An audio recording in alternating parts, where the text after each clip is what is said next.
Hello ನಮಸ್ಕಾರ, ಹೇಗಿದ್ದೀರಿ? ಏನು ಸಮಾಚಾರ? What's happening? ಶುಭ ಸಂಜೆ. ನಾನು ಚಂದನ್ ಶರ್ಮಾ ನಿಮ್ಮ ಜೊತೆಗೆ ಇವತ್ತಿನ ವಿಸ್ತಾರ ನ್ಯೂಸ್ನ ಈ ಸ್ಪೆಷಲ್ ವ್ಯೂ ಪಾಯಿಂಟ್ನಲ್ಲಿ. ಇವತ್ತು ಮಾನ್ಯ ಪ್ರಧಾನಮಂತ್ರಿಗಳು ನರೇಂದ್ರ ಮೋದಿ ಅವರ ನೇತೃತ್ವದ ನ್ಯಾಷನಲ್ ಡೆಮಾಕ್ರೆಟಿಕ್ ಅಲಯನ್ಸ್ ಸರ್ಕಾರದ ವಿತ್ತ ಸಚಿವರಾಗಿರುವ ನಿರ್ಮಲಾ ಸೀತಾರಾಮನ್ ಅವರು ಬಜೆಟ್ ಅನ್ನು ಮಂಡಿಸಿದರು. ನಾನು ನಿನ್ನೆ ಕೂಡ ಹೇಳ್ತಾ ಇದ್ದೆ ಇದೇ ಮಾತನ್ನ. ಅದೇನು ಅಂತಂದ್ರೆ, ಈ ಬಜೆಟ್ ನೀವದನ್ನ ಇಂಟರಿಮ್ ಅಂತಾದ್ರೂ ಕರ್ಕೊಳ್ಳಿ ಅಥವಾ ಏನಾದ್ರೂ ಕರ್ಕೊಳ್ಳಿ, ಇಟ್ಸ್ ಎ ಬಜೆಟ್. ನಾನು ಇದನ್ನ ಇಂಟ್ರಿಮ್ ಅದು ಇದು ಅಂತೆಲ್ಲ ಕರೆಯೋದಿಲ್ಲ. ನಂತರದಲ್ಲಿ ಲೇಖಾನುದಾನವನ್ನ ಅವರು ಪಡೆದುಕೊಂಡ್ರು. ಆ ಲೇಖಾನುದಾನವನ್ನ ಪಡೆದುಕೊಂಡ ನಂತರದಲ್ಲಿ ಬಜೆಟ್ನ ಬಗ್ಗೆ ಹಲವು ಚರ್ಚೆಗಳು, ವಿಶ್ಲೇಷಣೆಗಳು ಶುರುವಾದವು. ಬಟ್ ನಾನು ನಿನ್ನೆನೆ ಒಂದು ಮಾತು ಹೇಳಿದ್ದೆ. ಯಾಕೆಂದ್ರೆ ಪ್ರಧಾನಮಂತ್ರಿ ಮೋದಿ ಅವರು ಹೇಳಿದ್ರು, ಜುಲೈನಂದು ಪೂರ್ತಿ ಬಜೆಟ್ ಮಂಡಿಸ್ತೀವಿ, ನೀವು ಕಾದ್ ನೋಡಿ, ಅಂದ್ರೆ ನಾವು ಮತ್ತೊಮ್ಮೆ ಬರ್ತೀವಿ ಅಂತ, ಜೊತೆಗೆ ನೀವು ಮತ್ತೆ ನಮ್ಮನ್ನು ಆಯ್ಕೆ ಮಾಡಿ ಅಂತ ಒಂದು ಸಣ್ಣ ಸೂಚನೆ. ಹಾಗಾಗಿ ಇವತ್ತಿನ ಬಜೆಟ್ ಒಂದು ವೈಟ್ ಪೇಪರ್ ಆಗ್ಬೋದು, ಒಂದು 50 to 55 ಮಿನಿಟ್ಸ್ ಮಾತಾಡ್ಬೋದು, ನಂತರದಲ್ಲಿ ಸುಮ್ಮನಾಗ್ಬೋದು ಅಂತ. ಯಾಕೆ? ಯಾವುದೇ ಔಟ್ ಗೋಯಿಂಗ್ ಪಾರ್ಟಿ, ಯಾವುದೇ ಔಟ್ ಗೋಯಿಂಗ್ ಗವರ್ಮೆಂಟ್ ಸಾಮಾನ್ಯವಾಗಿ ಫುಲ್ ಫ್ಲೆಡ್ಜ್ ಸಿಕ್ಕಾಪಟ್ಟೆ ದೊಡ್ಡದಾಗಿರುವ ಪಾಪ್ಯುಲಿಸ್ಟ್ ಬಜೆಟ್ ಅನ್ನ ಮಂಡಿಸಿ ಬಿಡುತ್ತೆ. ಯಾಕಂದ್ರೆ ಮುಂದೆ ಚುನಾವಣೆ ಬರುತ್ತೆ. ಆ ಚುನಾವಣೆಗೆ ಆ ಬಜೆಟ್ ಅನ್ನ ಒಂದು ರೀತಿಯ ಎಲೆಕ್ಷನ್ ಕ್ಯಾಂಪೇನ್ ನ ರೀತಿಯಲ್ಲಿ ಹಾಗೂ ಮ್ಯಾನಿಫೆಸ್ಟೋ ರೀತಿಯಲ್ಲಿ ಬಳಸ್ಕೊಳ್ತಾರೆ. ಬೊಮ್ಮಾಯಿ ಅವರು ಮಾಡಿದ್ದು ಅದನ್ನ 2023ರಲ್ಲಿ, ಇದೇ ನರೇಂದ್ರ ಮೋದಿ ಅವರು ಮಾಡಿದ್ದು ಕೂಡ ಇದನ್ನ 2019ರಲ್ಲಿ. ಆಗ of course Nirmala Sitharaman was not the finance minister. But ಯಾಕೆ ಈ ಸಲ ಅಂಥದ್ದೇನು ಪಾಪ್ಯುಲಿಸ್ಟ್ ಯೋಜನೆಗಳಿಲ್ಲ, ಬಹಳ ಪ್ಲೈನ್ ಅಂಡ್ ಸಿಂಪಲ್ ಆಗೋಯ್ತು. ಏನ್ ವಿಷಯ? ಯಾವ ನರೇಟಿವ್, ಯಾವ ಮೋಟಿವ್ ಇಟ್ಕೊಂಡು ಈ ಸರ್ಕಾರ ಎಲೆಕ್ಷನ್ ಫೇಸ್ ಮಾಡಕ್ ಹೊರಟಿದೆ? ಅದು ರಾಮನಾಮ ಜಪನ? That's the big question. So ರಾಮನಾಮ ಜಪ ಅನ್ನೋದು ಬಹಳ ದೊಡ್ಡ ಮಟ್ಟದಲ್ಲಿ ಹೈಪ್ ಆಗಿದೆಯಲ್ಲ ಇವಾಗ. ಅದು ಡೌನ್ ಪ್ಲೇ ಆಗಬಾರದು. ಆ ಹೈಪು ಬಜೆಟ್ನ ದೊಡ್ಡ ಮಟ್ಟದಲ್ಲಿ ನಾವು ಕೊಟ್ಟಲ್ಲಿ ಕಡಿಮೆಯಾಗಬಾರ್ದು ಅನ್ನುವ ನಿಟ್ಟಿನಲ್ಲಿ ರಾಮನಾಮ ಜಪವೇ ನರೇಟಿವ್ ಆಗಲಿ ಅಂತ ಈ ಸರ್ಕಾರ ಪ್ಲಾನ್ ಮಾಡ್ಕೊಂಡಂಗೆ ಕಾಣಿಸ್ತಾ ಇದೆ. ಒಂದು. ಎರಡನೇದು ಇರಲಿ, ಹಾಗನ್ ಮಾತ್ರಕ್ಕೆ ಬಜೆಟ್ನ ನಾನು ಹಂಗೆ ತಳ್ಳಿ ಹಾಕ್ತಾ ಇಲ್ಲ ಪೇಪರ್ನ. ಇದರಲ್ಲೂ ಕೆಲವು ಪಾಯಿಂಟರ್ಸ್ಗಳಿದ್ದಾವೆ, ಅದನ್ನು ಚರ್ಚೆ ಮಾಡೋಣ. But thirdly, the narrative seems to be very clear that ಈ ಗವರ್ಮೆಂಟ್ ರಾಮನಾಮ ಜಪವನ್ನೇ ಮುಂದುವರಿಸಿಕೊಂಡು ಈ ಎಲೆಕ್ಷನ್ನ ಫೇಸ್ ಮಾಡುತ್ತೆ. ನಾನು ಚಂದನ್ ಶರ್ಮಾ ನಿಮ್ಮೊಟ್ಟಿಗೆ ಇವತ್ತಿನ ವ್ಯೂ ಪಾಯಿಂಟ್ನಲ್ಲಿ ಮೊದಲಿಗೆ ಈ ಬಜೆಟ್ನ ಕೆಲವು ಹೈಲೈಟ್ ಪಾಯಿಂಟ್ ವೆರಿ ಕ್ವಿಕ್ಲಿ, ನಾನು ಜಾಸ್ತಿ ಸಮಯ ತೆಗೆದುಕೊಳ್ಳೋದೇ ಇಲ್ಲ, ನಿಮ್ಮ ಮುಂದೆ ಈಗ ಪ್ಲೀಸ್. ಬಜೆಟ್ನಲ್ಲಿ ನಾರಿ ಶಕ್ತಿಗೆ ಬಲ ತುಂಬಿದ್ದಾರೆ ನರೇಂದ್ರ ಮೋದಿ ಅವರ ಲೆಕ್ಕಾಚಾರದಿಂದ. ಜ್ಞಾನ್ ಮಂತ್ರವನ್ನ, ಬಡತನ ನಿರ್ಮೂಲನೆ, ಯುವ ಶಕ್ತಿಗೆ ಪ್ರೋತ್ಸಾಹ, ನಾರಿ ಶಕ್ತಿಗೆ ಬಲ ತುಂಬಿದೆ ನರೇಂದ್ರ ಮೋದಿ ಅವರ ಲೆಕ್ಕ. Up next please. Let's not waste time at all, ದಯಮಾಡಿ. ಸೊ ಅಗ್ರಿಕಲ್ಚರು, ಯೂತು, ಜೊತೆಗೆ ಗರೀಬಿ ಹಠಾವೋ, ಹೀಗೆ ಬಹಳ ದೊಡ್ಡ ದೊಡ್ಡ ಪ್ಲಾನ್ ಆಫ್ ಆಕ್ಷನ್ಗಳನ್ನು ಈ ಸರ್ಕಾರ ಮಾಡಿಕೊಂಡಿದೆ. ಅನ್ನದಾತನಿಗೆ ಆದ್ಯತೆ, ನಾರಿ ಶಕ್ತಿಗೆ ಮತ್ತಷ್ಟು ಬಲ. ಇದು ಹಿಂದಿಲಿದೆ, ನಾವು ಕನ್ನಡೀಕರಣಗೊಳಿಸ್ಕೊಂಡಿದ್ದೇವೆ. 1 ಕೋಟಿ ಮಹಿಳೆಯರನ್ನ ಲಕ್ಷಾಧಿಪತಿ ಮಾಡೋದಕ್ಕೆ ಲಖ್ಪತಿ ದೀದಿ ಸ್ಕೀಮ್. ಇಂಟ್ರೆಸ್ಟಿಂಗ್. ಮೀನುಗಾರಿಕೆ ಕ್ಷೇತ್ರದಲ್ಲಿ, ಮತ್ಸ್ಯೋದ್ಯಮದಲ್ಲಿ 55 ಲಕ್ಷ ಉದ್ಯೋಗ ಸೃಷ್ಟಿ ಮಾಡುವುದಕ್ಕೆ ಸ್ಕೀಮ್. Absolutely interesting.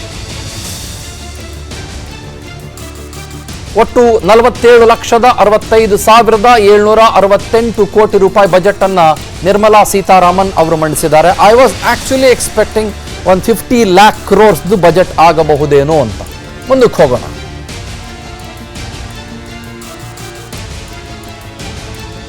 ರಾಮ ಜಪ ಕಡಿಮೆ ಆಗಬಾರದು ಅಂತ ಬಜೆಟ್ ಅನ್ನ ಕೇಂದ್ರ ಸರ್ಕಾರ ಬಹಳ ಅಳದು ತೂಗಿ ಮಂಡಿಸಿದಂಗೆ ಕಾಣಿಸ್ತಾ ಇದೆ. ನಿನ್ನೆ ಎಕನಾಮಿಕ್ ಸರ್ವೆ ಕೂಡ ರಿಲೀಸ್ ಮಾಡಲಿಲ್ಲ. ಯಾರು ಇದ್ರ ಬಗ್ಗೆ ನೆನ್ನೆ ಮಾತನಾಡಲೂ ಇಲ್ಲ. ಇದ್ರ ಬಗ್ಗೆ ಎಲ್ಲೂ ಹೆಚ್ಚು ಚರ್ಚೆ ಆಗದಂತೆನೂ ನೋಡ್ಕೊಂಡಿದ್ದಾರೆ.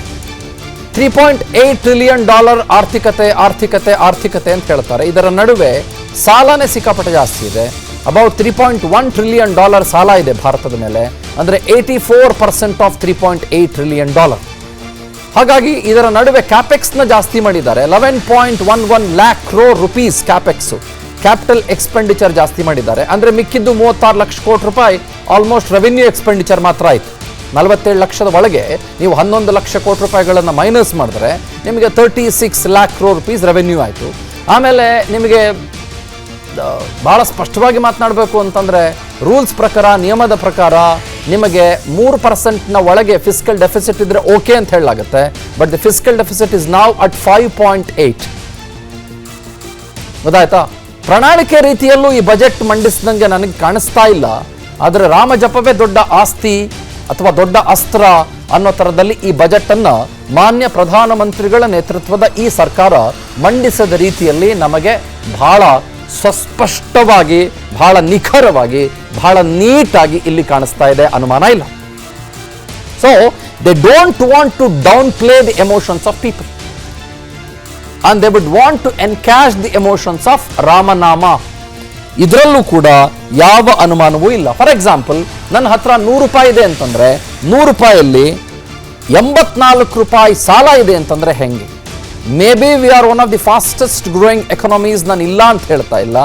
ಚೈನಾ 4.9 ಗ್ರೋತ್ ರೇಟ್ನಲ್ಲಿದೆ, ಬಟ್ ಅದು 8+ ಇತ್ತು.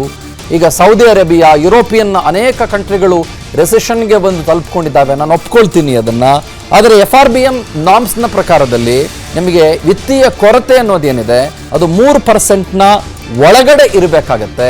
ಇವೆಲ್ಲದರ ನಡುವೆ ದೇಶ ದೊಡ್ಡ ಮಟ್ಟದ ಸಾಲದ ಸುಳಿಯಲ್ಲಿದೆ ಅನ್ನೋದು ಕೂಡ ಬಹಳ ದೊಡ್ಡ ಪ್ರಶ್ನೆ.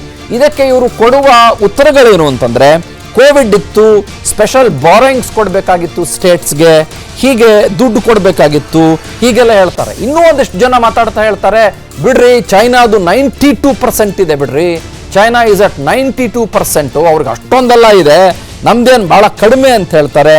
ನಾವು ಹಾಗೆ ಅವರಿಗೆ ಇವ್ರಿಗೆ ಕಂಪೇರ್ ಮಾಡಿಕೊಂಡು ಕೂತ್ಕೊಳ್ಳೋಕ್ಕಾಗೋದಿಲ್ಲ. ಒಟ್ಟಿನಲ್ಲಿ ದೇಶ ಸಾಲದ ಸುಳಿಯಲ್ಲಿ ಸಹಜವಾಗಿ ಸಿಕ್ಕಾಕೊಂಡಿದೆ. ಈಗ ಅಟ್ ದಿ ರೇಟ್ ಆಫ್ 20% ಈಗ ನೀವು ಬೆಳೆಯಿತು ಅಂತಂದ್ರೂ ಕೂಡ $5 ಟ್ರಿಲಿಯನ್ ಎಕಾನಮಿಯನ್ನ ಇನ್ನೊಂದು 2-3 ವರ್ಷದ ಒಳಗಾಗಿ ನೀವು ತಲುಪಬೇಕು ಅಂತಂದ್ರೂ ಕೂಡ ಸಾಲದ ಸುಳಿ ಅಂತನ್ನೋದು ಫಾರ್ ವೇರಿಯಸ್ ರೀಸನ್ಸ್ ಇದೆಯಲ್ಲ, ಅದನ್ನ ನೀವು ತಳ್ಳಿ ಹಾಕಲು ಸಾಧ್ಯ ಇಲ್ಲ. 4 ಜನ ಗೆಸ್ಟ್ಗಳಿದ್ದಾರೆ. ಈ ರೋಡ್ ಮ್ಯಾಪ್ ಏನು ಕಟ್ಟಿಕೊಟ್ರು ನನಗೆ ಈ ಇಡೀ ಬಜೆಟ್ನಿಂದ ಅನ್ನೋದು ನನಗೆ ಬಹಳ ಸ್ಪಷ್ಟವಾಗಿ ಇರಬೇಕಾಗಿರುವ ಪ್ರಶ್ನೆ. ಅದೇ ನನ್ನ ಏಕೈಕ ಮೊದಲ ಪ್ರಶ್ನೆ. ನನ್ನೊಟ್ಟಿಗೆ 4 ಜನ ಗೆಸ್ಟ್ಗಳಲ್ಲಿ ಬಲಗಡೆ ಭಾಗದಿಂದ JDSನ ವಕ್ತಾರರು ಪ್ರದೀಪ್, ಹಾಗೆ ನನ್ನ ಮತ್ತೆ AS ಪಾಟೀಲ್ ನಡಹಳ್ಳಿ, BJPಯ ಅತ್ಯಂತ ಹಿರಿಯ ಮುಖಂಡರು, ಹಾಗೇನೆ ನನ್ನ ಎಡಗಡೆ ಭಾಗದಿಂದ ಉಮಾರೆಡ್ಡಿ ಅವರು FKCCIನ ಉಪಾಧ್ಯಕ್ಷರು ರೆಡಿ ಇದ್ದಾರೆ. ಹಾಗೆ ನನ್ನೊಟ್ಟಿಗೆ ನನ್ನ ಎಡಗಡೆ ಭಾಗದಲ್ಲಿ ನಿಕೇತ್ ರಾಜ್ ಮೌರ್ಯ, ನನ್ನ ಆತ್ಮೀಯ ಗೆಳೆಯರು ಕೂಡ ಹೌದು, ಮುಂಚೆ BJPಯಲ್ಲೇ ಇರದಂಥವರು, ಎಂದೂ ಇರಲಿಲ್ಲ. ನಾನು BJPಯಲ್ಲಿ ಎಂದೆ, ನೀವಿರಲಿಲ್ಲ ಅಂದ್ರಿ, ನಾನು ಇದ್ನಾ ಇಲ್ವಾ ಅಂತ ಉತ್ತರ ನೀವೇ ಕೊಟ್ರಿ, ಅದಕ್ಕೆ ಫೈನ್. ಜಗದೀಶ್ ಶೆಟ್ಟಿಗಾರ್ ಆರ್ಥಿಕ ತಜ್ಞರು ನಮ್ಮೊಟ್ಟಿಗೆ ಚರ್ಚೆಯಲ್ಲಿ ಜಾಯ್ನ್ ಆಗಿದ್ದಾರೆ. ಅವರು ಆರ್ಥಿಕ ತಜ್ಞರು ಮಾತ್ರ ಅಲ್ಲ, ವಾಜಪೇಯಿ ಅವರ ಸರ್ಕಾರ ಇದ್ದಂಥ ಸಂದರ್ಭದಲ್ಲಿ ಫ್ರಮ್ 99 ಅತ್ಯದ್ಭುತವಾಗಿ ಕೆಲಸವನ್ನ ನಿರ್ವಹಿಸಿದಂಥವರು. We are so privileged and so glad to have him today. Sir ನಮಸ್ಕಾರ, ನಾನು ಚಂದನ್ ಶರ್ಮಾ, ವಿಸ್ತಾರ ನ್ಯೂಸ್ನಿಂದ ಮಾತನಾಡ್ತಾ ಇದ್ದೀನಿ. ಜಗದೀಶ್ ಸರ್ ನಮಸ್ಕಾರ. ನಮಸ್ಕಾರ. ಈ ಒಂದು ಬಜೆಟ್ ಅನ್ನ ತಮ್ಮ ವಿಶ್ಲೇಷಣೆಯ ಆಧಾರದಲ್ಲಿ ತಾವು ಹೇಗೆ ವಿಶ್ಲೇಷಿಸ್ತೀರಿ, ಏನು ಹೇಳ್ತೀರಿ ಇದರ ಬಗ್ಗೆ? ಇಲ್ಲಿ ಪಾಪ್ಯುಲಿಸ್ಟ್ ಸ್ಕೀಮ್ಗಳು ಕೂಡ ನಮಗೆ ಕಾಣಿಸ್ತಾ ಇಲ್ಲ, ಅಟ್ ದಿ ಸೇಮ್ ಟೈಮ್ ಬೇರೆ ಬೇರೆ ಒಂದಿಷ್ಟು ಕಾಣಿಸ್ತಿದ್ದಾವೆ. ಬಟ್ ಈ ಬಜೆಟ್ನ ತುಂಬ ಹೈಪ್ ಮಾಡದೆ ಡೌನ್ ಪ್ಲೇ ಮಾಡಿ ಬೇರೆ ನರೇಟಿವ್ನ ಪೊಲಿಟಿಕಲಿ ಸೃಷ್ಟಿ ಮಾಡೋದಕ್ಕೆ ಹೊರಟರು ಅಂತ ನಿಮ್ಗೇನಾದರೂ ಕಾಣಿಸುತ್ತಾ? ಅಥವಾ do you think it's a disciplined budget? Whatever may be your take on this, ದಯಮಾಡಿ ಸರ್. ಮೊದಲಾಗಿ ಸಾಮಾನ್ಯವಾಗಿ ಇಂಟರಿಮ್ ಬಜೆಟ್ ಅಥವಾ ವೋಟ್ ಆನ್ ಅಕೌಂಟ್ ಹೇಳ್ತೇವೆ. ಅದನ್ನ ಮಂಡಿಸುವಾಗ ಪಾಪ್ಯುಲಿಸ್ಟ್ ಮೆಜರ್ಸ್ ಅನ್ನು ಸಾಮಾನ್ಯವಾಗಿ ಮಾಡ್ತಾ ಇಲ್ಲ, ಯಾವುದೇ ಸರ್ಕಾರ ಅಥವಾ ಯಾವುದೇ ದೇಶದಲ್ಲಿ ಕೂಡ ಮಾಡ್ತಾ ಇಲ್ಲ. ಅದಕ್ಕೆ ಮತ್ತೆ ಫುಲ್ ಫ್ಲೆಜ್ ಬಜೆಟ್ ಚುನಾವಣೆ ಆದ ಮೇಲೆ ಸಾಮಾನ್ಯವಾಗಿ ಜುಲೈಯಲ್ಲಿ ಫುಲ್ ಫ್ಲೆಜ್ಡ್ ಬಜೆಟ್ ಆಗ್ತದೆ. ಅದರಲ್ಲಿ ಸರಿಯಾದ ಒಂದು ದಿಶಾ ನಿರ್ದೇಶನ ನೀಡುವಂಥ ಪ್ರಯತ್ನ ಮಾಡ್ತಾರೆ. ಇನ್ನು ಪಾಪ್ಯುಲಿಸ್ಟ್ ಮೆಜರ್ಸ್ ಅನ್ನು ಮಂಡಿಸ್ತಾ ಇದ್ದರೆ ಅದಕ್ಕೆ ಕ್ರಿಟಿಸಿಸಮ್ ಬರ್ತಾ ಇತ್ತು, ಇದು ಒಂದು ಚುನಾವಣಾ ಪ್ರಣಾಳಿಕೆ, ವೋಟರ್ಸ್ ಅನ್ನು ಅಟ್ರಾಕ್ಟ್ ಮಾಡಲಿಕ್ಕೆ ಪ್ರಯತ್ನ ಪಟ್ಟರು ಅಂತೇಳಿ. ಇನ್ನೊಂದು ರೀತಿಯಲ್ಲಿ ನೋಡಿದರೆ ಇದು ಒಂದು ಸರ್ಕಾರದ ಆತ್ಮ ವಿಶ್ವಾಸವನ್ನು ತೋರ್ತದೆ. ಯಾಕೆಂದರೆ ವಿತ್ತೀಯ ಘಾಟ ಲಾಸ್ಟ್ ಇಯರ್ ಬಜೆಟ್ ಪ್ರೆಸೆಂಟ್ ಮಾಡುವಾಗ GDPಯ 5.9% ಟಾರ್ಗೆಟ್ ಇಟ್ಕೊಂಡಿದ್ದೆವು. ಅದರ ಬದಲು ಈಗ ರಿವೈಸ್ಡ್ ಎಸ್ಟಿಮೇಟ್ 5.8%, ಅಂದರೆ ಎಸ್ಟಿಮೇಟ್ಗಿಂತ ನಾವು ಉತ್ತಮ ಸ್ಥಿತಿಯಲ್ಲಿದ್ದೇವೆ. ಇನ್ನು ನೆಕ್ಸ್ಟ್ ಇಯರ್ಗೆ GDPಯ 5.1% ಟಾರ್ಗೆಟ್ ಇಟ್ಟಿದ್ದೇವೆ. ಇದು ಕೇವಲ ಒಂದು ಬಜೆಟ್ನ ಬ್ಯಾಲೆನ್ಸನ್ನು ಇಂಡಿಕೇಟ್ ಮಾಡ್ತಾ ಇಲ್ಲ. ಯಾಕೆಂದರೆ ವಿತ್ತೀಯ ಘಾಟ ಜಾಸ್ತಿ ಆದರೆ ಸರ್ಕಾರ ಮಾರ್ಕೆಟ್ಗೆ ಬಂದು ಸಾಲ ತೆಗೆದುಕೊಳ್ಳಬೇಕಾಗ್ತದೆ. ಸರ್ಕಾರ ಸಾಲ ತೆಗೆದುಕೊಳ್ಳುವಾಗ ಅದು ಬಡ್ಡಿ ದರದ ಮೇಲೆ ಅದರ ಒತ್ತಡ ಆಗ್ತದೆ. ಅದು ಬಡ್ಡಿ ದರ ಜಾಸ್ತಿ ಆದರೆ ಅದರ ಒತ್ತಡ ಕೇವಲ ಸರ್ಕಾರಕ್ಕೆ ಮಾತ್ರವಲ್ಲ, ಬೇರೆ ಪ್ರೈವೇಟ್ ಸೆಕ್ಟರ್ಗೂ ಆಗುತ್ತೆ. ನಮ್ಮ ಕಾಸ್ಟ್ ಆಫ್ ಪ್ರೊಡಕ್ಷನ್ ಜಾಸ್ತಿ ಆಗ್ತದೆ. ಅಂತಿಮವಾಗಿ ಅದರ ಭಾರ ಸಾಮಾನ್ಯ ಗ್ರಾಹಕನ ಮೇಲೆ ಬೀಳ್ತದೆ. ಸೊ ಆ ದೃಷ್ಟಿಯಿಂದ ನೋಡಿದರೆ ಒಂದು ಆತ್ಮವಿಶ್ವಾಸದ ಬಜೆಟ್ ಅನಿಸ್ತದೆ. ಮತ್ತು ಸರ್ಕಾರ ಒಂದು ಡಿಸಿಪ್ಲಿನ್, ನೀವು ಹೇಳಿದರೆ ಒಂದು ವಿತ್ FRB ಪ್ರಕಾರ 3.1% ಆಗಬೇಕಿತ್ತು ಅಂತೇಳಿ. ಆದರೆ ಕಳೆದ ಒಂದು ಕೋವಿಡಿಂದಾಗಿ ಆವಾಗ 9.3 ಆಗಿತ್ತು. ಸಾಧಾರಣ 3 times ಜಾಸ್ತಿ ಆಗಿತ್ತು ಕೋವಿಡಿಂದ ಅಗತ್ಯ ಆಗಿ. ಸೊ ಅಲ್ಲಿಂದ ನಾವು ಸುಮಾರವಾಗಿ ಇಂಪ್ರೂವ್ ಮಾಡಿದ್ದೇವೆ. ಬೇರೆ ದೇಶಗಳಿಗೆ ಕಂಪೇರ್ ಮಾಡಿದರೆ ನಮ್ಮ ಒಂದು ಆರ್ಥಿಕ ಸ್ಥಿತಿ ಬಹಳ ಉತ್ತಮವಾಗಿದೆ. ಇದು ಒಂದು ಹೆಲ್ತ್ ಆಫ್ ದ ಇಕಾನಮಿಯನ್ನು ತೋರಿಸ್ತದೆ. ಅದು ಇದರಿಂದಾಗಿ ಸರ್ಕಾರ ಆತ್ಮವಿಶ್ವಾಸವನ್ನು ಹೊಂದಿಕೊಂಡು ಯಾವುದೇ ಪಾಪ್ಯುಲಿಸ್ಟಿಕ್ ಮೆಜರ್ಸನ್ನು ಇನಿಷಿಯೇಟ್ ಮಾಡಲಿಕ್ಕೆ ಪ್ರಯತ್ನ ಪಟ್ಟಿಲ್ಲ. ಇನ್ನು ನರೇಟಿವ್ ದೃಷ್ಟಿಯಲ್ಲಿ ಇದು ನೋಡಿದರೆ ಅದನ್ನು ಇಂಡೈರೆಕ್ಟ್ ಆಗಿ ನೀವು ಲಿಂಕ್ ಮಾಡ್ಬೋದು. ಅದು ರಾಮ ಜನ್ಮಭೂಮಿಯಲ್ಲಿ ರಾಮ ಮಂದಿರ ಅಂತ ಹೇಳಿದರೆ ಒಂದು ರೀತಿಯಲ್ಲಿ ಅದನ್ನು ತೋರಿಸ್ಬೋದು. ಅಂದರೆ ವೆಲ್ಫೇರ್ ಮೆಜರ್ಸ್, ಅಂದರೆ ರಾಮ ರಾಜ್ಯ ಹೇಳಿದರೆ ಏನು, ಅಲ್ಲಿ ಎಲ್ಲರನ್ನು ಸಬ್ಕಾ ಸಾಥ್ ಅಂತ ತಿಳ್ಕೊಂಡು ತೆಗೆದುಕೊಂಡು ಒಂದು ವೆಲ್ಫೇರ್ ರಾಜ್ಯ ಅಂತ ತಿಳ್ಕೊಂಡು ಆ ದೃಷ್ಟಿಯಲ್ಲಿ ಕೂಡ ಇದನ್ನು. ಸೊ ಅದರಿಂದಾಗಿ ನನಗೇನು ನರೇಟಿವ್ಸ್ ಅನ್ನು ತಲೆಯಲ್ಲಿ ಇಟ್ಟುಕೊಂಡು ಮಾಡಿದ್ದಾರೆ ಅಂತೇಳಿಲ್ಲ. ಇದು ಕೇವಲ health of the economy, stable economy. ಜಗತ್ತಿನಲ್ಲಿ ಬೇರೆ ಎಲ್ಲ ದೇಶಗಳನ್ನು ನೋಡಿದ್ರು ಕೂಡ ಇವತ್ತು ಭಾರತ ಫಾಸ್ಟೆಸ್ಟ್ ಗ್ರೋಯಿಂಗ್ ಇಕಾನಮಿ. ಅದು ಕೋವಿಡನ್ನು ಯಾವ ರೀತಿಯಲ್ಲಿ ಹ್ಯಾಂಡಲ್ ಮಾಡಿದ್ದಾರೆ ಸರ್ಕಾರ, ಅದರ ಮೇಲೆ ಈ ಒಂದು ನಮಗೆ ರಿಸಲ್ಟ್ ಸಿಗ್ತಾ ಇದೆ. ಓಕೆ ಸರ್, ನನ್ನ ಬಾರೋಯಿಂಗ್ ನೋಡಿದ್ರೆ ಕ್ಷಮೆ ಇರಲಿ ಸರ್, ನನ್ನ ಮತ್ತೊಂದು ಪ್ರಶ್ನೆ ಇದೆ ನಿಮಗೆ. ಆ ಪ್ರಶ್ನೆಯನ್ನ ಕೇಳಿ ಒಂದು ಬ್ರೇಕ್ ತಗೊಂಡು ಬಂದು ನಮ್ಮ ಸ್ಟುಡಿಯೋದ ಪ್ಯಾನಲಿಸ್ಟ್ಗಳನ್ನು ನಾನು ಮಾತನಾಡಿಸಿಬಿಡ್ತೇನೆ. ಯಾಕಂದ್ರೆ ತಾವು ಬಹಳ ಕುತೂಹಲಕಾರಿಯಾಗಿ ಮಾತನಾಡ್ತಾ ಇದ್ದೀರಿ, ಬಹಳ ಇಂಟ್ರೆಸ್ಟಿಂಗ್ ಆಗಿ ವಿಚಾರಗಳನ್ನ ತಾವು ಮಂಡಿಸ್ತಾ ಇದ್ದೀರಿ. ಆ ಕಾರಣಕ್ಕಾಗಿ ನಿಮ್ಮನ್ನು ಕೇಳಬೇಕು ನಾನು. ಸರ್, ನಮ್ದು ನಿಯರ್ಲಿ 3.7 to 3.8 ಟ್ರಿಲಿಯನ್ ಎಕಾನಮಿ, ಸದ್ಯದ ಮಟ್ಟಿಗೆ 5 ಟ್ರಿಲಿಯನ್ ಎಕಾನಮಿಯಷ್ಟು ಕನಸು ನಮ್ದು ಬಹಳ ದೊಡ್ಡ ಮಟ್ಟದಲ್ಲಿದೆ. 2030-35 7 ಟ್ರಿಲಿಯನ್ ಎಕಾನಮಿ ಆಗಬೇಕು ಅನ್ನುವ ಕನಸು ನಮ್ಮದಿದೆ ಅನ್ನೋದು ಕೂಗು ಕೇಳಿ ಬರ್ತಾ ಇದೆ. ಆದರೆ ಇದರ ನಡುವೆ ನಾನು ಬಹಳ ಸಿಂಪ್ಲಿಫೈ ಮಾಡಿ ಹೇಳಬೇಕು ಅಂತಂದ್ರೆ, ನಮ್ಮ ದೇಶದ ಮೇಲೆ 100 ರೂಪಾಯಿಗೆ 84 ರೂಪಾಯಿ ಸಾಲ ಇದೆ. At the same point in time ತಾವು ಹೇಳ್ತೀರಿ we are one of the fastest growing economies ಅಂತ. ಚೈನಾ ಫಾಲ್ಟರ್ ಆಗ್ತಾ ಇದೆ, ಜಪಾನ್ ಫಾಲ್ಟರ್ ಆಗ್ತಾ ಇದೆ, ಜರ್ಮನಿ ಫಾಲ್ಟರ್ ಆಗ್ತಾ ಇದೆ, ಯುರೋಪಿನ ಅನೇಕ ದೇಶಗಳು ಫಾಲ್ಟರ್ ಆಗ್ತಾ ಇದೆ, ರೆಸೆಷನ್ಗೆ ಹೊಡ್ಕೊಳ್ತಾ ಇದ್ದಾವೆ, ಕೆನಡಾ ಸಮಸ್ಯೆ ಇದೆ, ಅಮೆರಿಕ ಸಮಸ್ಯೆ ಇದೆ, ಒಪ್ಕೊಳ್ತೀನಿ ಸರ್. ಆದರೆ ಇಷ್ಟೆಲ್ಲ ಸವಾಲುಗಳ ನಡುವೆ ಮತ್ತು ಸಾಲದ ಸುಳಿಯ ನಡುವೆ still how we are one of the fastest growing economies, ಮತ್ತು ನಮ್ಮನ್ನ ಆ ಫಾಸ್ಟೆಸ್ಟ್ ಗ್ರೋಯಿಂಗ್ ಎಕನಾಮಿಯ ಪಟ್ಟಿಯಲ್ಲಿ ಮುಂಚೂಣಿಯಲ್ಲಿ ಇಟ್ಟಿರುವ ಫ್ಯಾಕ್ಟರ್ಸ್ ಯಾವ್ದ್ಯಾವುದು ಸರ್?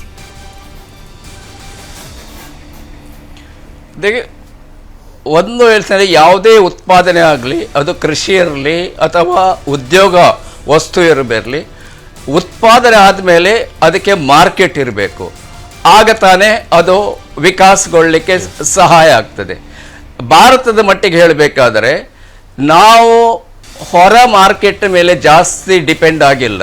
ಸಾಧಾರಣ ನಾವು ಏನು ಇಲ್ಲಿ ಉತ್ಪಾದನೆ ಮಾಡ್ತದೆ, ಏನು GDP ಅಂತ ಹೇಳ್ತೇವೆ, ಆ GDPಯಲ್ಲಿ ಕೇವಲ ಒಂದು 85% ಅಷ್ಟು 85% ಅಂತ ನಾವು ಆಂತರಿಕ ಮಾರ್ಕೆಟ್ ಅಂದರೆ ಡೊಮೆಸ್ಟಿಕ್ ಮಾರ್ಕೆಟ್ ಮೇಲೆ ಡಿಪೆಂಡ್ ಆಗಿದ್ದೇವೆ. ಕೇವಲ ಒಂದು 10-15% ನಾವು ಇಂಟರ್ನ್ಯಾಷನಲ್ ಮಾರ್ಕೆಟ್ ಮೇಲೆ ಡಿಪೆಂಡ್ ಆಗಿದೆ.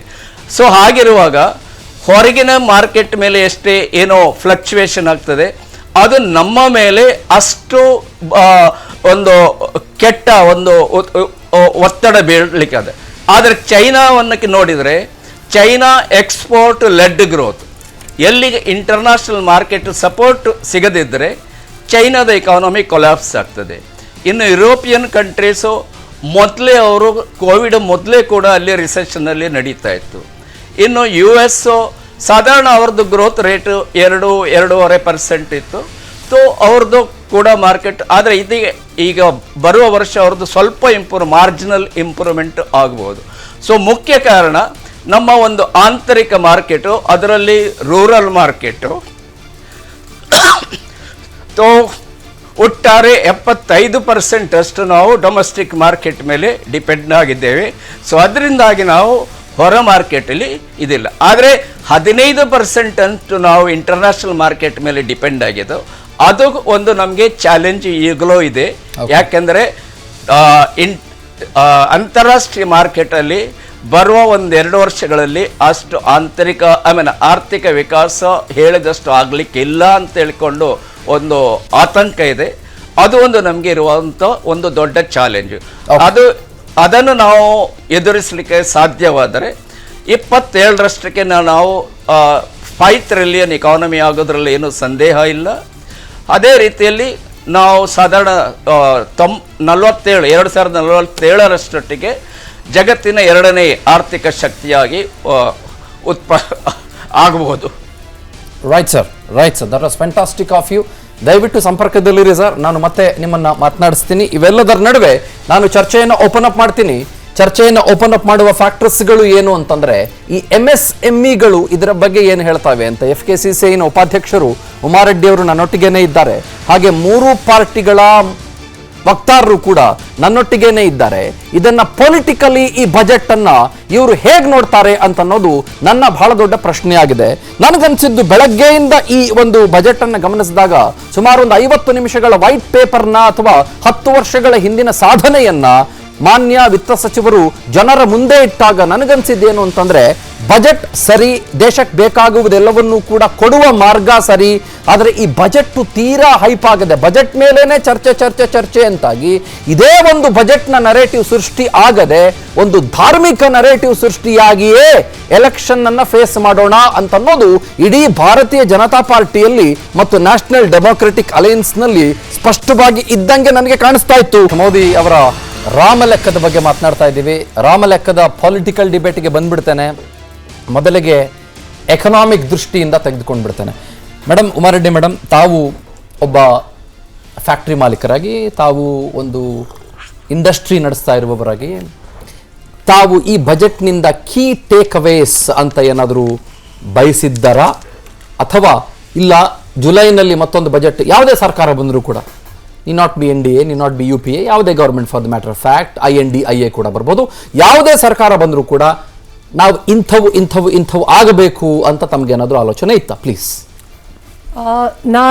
ನಾವು ಇವತ್ತು ಎನಿ ಟೈಮ್ ನಾವು ಆಂಟ್ರಪ್ರನರ್ ಆಗಿ ಉದ್ಯಮಶೀಲತೆಯಲ್ಲಿ ನಾವು ಒಂದು ಬಜೆಟ್ ಹತ್ರ ಹೋಗಿದ್ರೆ ಏನು ಬರುತ್ತೆ, ನಮಗೆ ಟ್ಯಾಕ್ಸ್ ಆಪ್ಸ್ ಅಂತ ಒಂದು ಇಂಟ್ರೆಸ್ಟ್ ಇರುತ್ತೆ. ಬಟ್ ಗೊತ್ತಿದೆ ಇವತ್ತು ಈ ಸತಿ ಇಂಟರಿಮ್ ಬಜೆಟ್ ಅಂತ.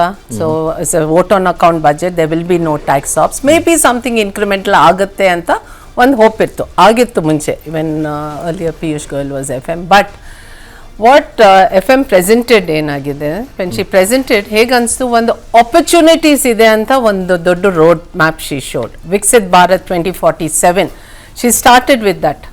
ಅಲ್ಲಿಂದ she talked about inclusivity of women, ಮಹಿಳಾ, ಯುವ and farmers and the poor, ಅಂದರೆ ಗರೀಬರು. Gyan. So with Gyan, of course, technology pervaded all through digital, but the inclusivity, you feel okay, you're part of that roadmap because all the sectors have been involved.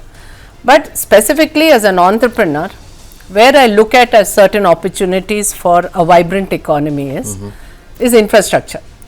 Focus ಮಾಡಿರೋದು Prime Minister Narendra Modi ji's focus on rail, airports and road connectivity to reduce freight costs, because logistics is a huge cost entrepreneurs get. So when we really look at it, when you are looking at a level playing field for industry, cost of finance, cost of freight, cost of power, all these are important for us. At present, because of the war, freight cost ಜಾಸ್ತಿ ಆಗಿದೆ because of Red Sea issue also.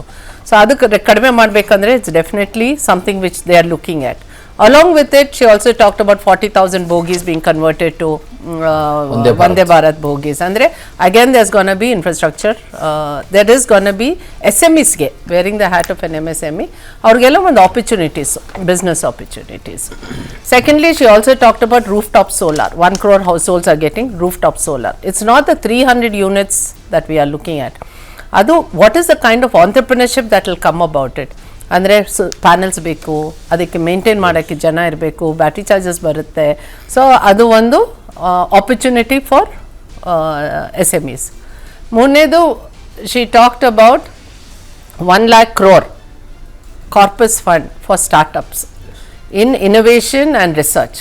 ಅಂದರೆ that many entrepreneurs can start off, especially with defense equipments. She mentioned about defense. Defense, andre, again, there is a huge opportunity considering the situation. Sorry. So somewhere in this whole, and she also talked about tourism.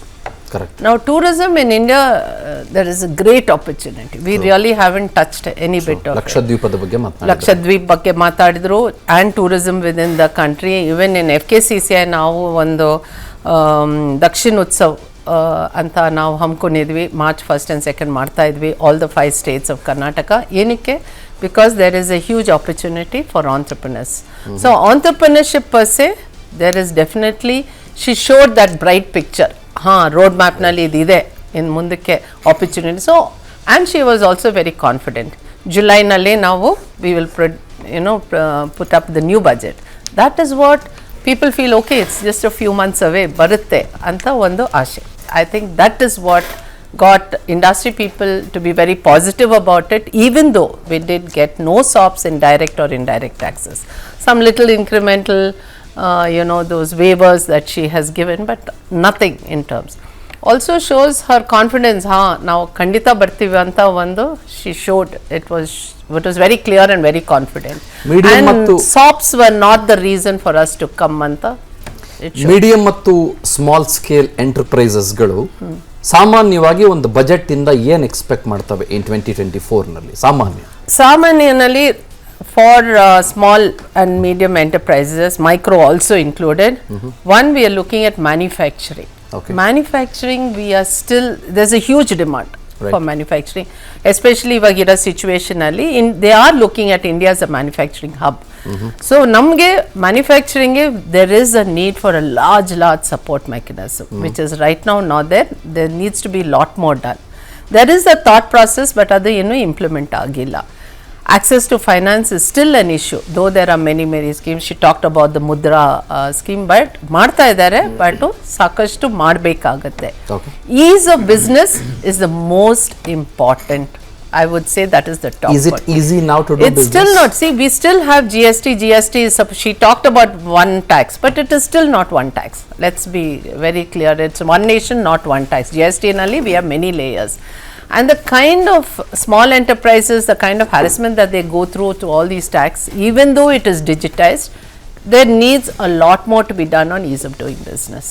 Idu ide, but adella we are hoping in the July budget, better SOPs for industry, and better mechanisms for industry, that policy practice gap has to really reduce. ಅಚ್ಚಾ That is what we will look at. ನಿಖೇತ್, ನಿಮ್ಮ ಹತ್ರ ಬರ್ತೀನಿ. ತಾವು ಒಬ್ಬ ರಾಜಕಾರಣಿಯಾಗಿ, ಒಬ್ಬ ಅಭಿವೃದ್ಧಿ ಹೊಂದುತ್ತಾ ಇರುವ ಮತ್ತು ಬಹಳ ಉದಯೋನ್ಮುಖ ವ್ಯಕ್ತಿಯಾಗಿ ತಾವು ಈ ಬಜೆಟ್ನ ಈ ಕಾಂಗ್ರೆಸ್ನ ಕಾರ್ಯಾಗಾರಗಳಲ್ಲಿ ಪಾಲ್ಗೊಳ್ಳುವಾಗ ಅಥವಾ ತಾವು ಇದನ್ನು ಅವಲೋಕಿಸುವಾಗ, ನಾವಿವತ್ತು ಬಹಳ ನ್ಯೂಟ್ರಲ್ ಆಗಿರೋಣ, ಬಹಳ open up ಆಗಿರೋಣ.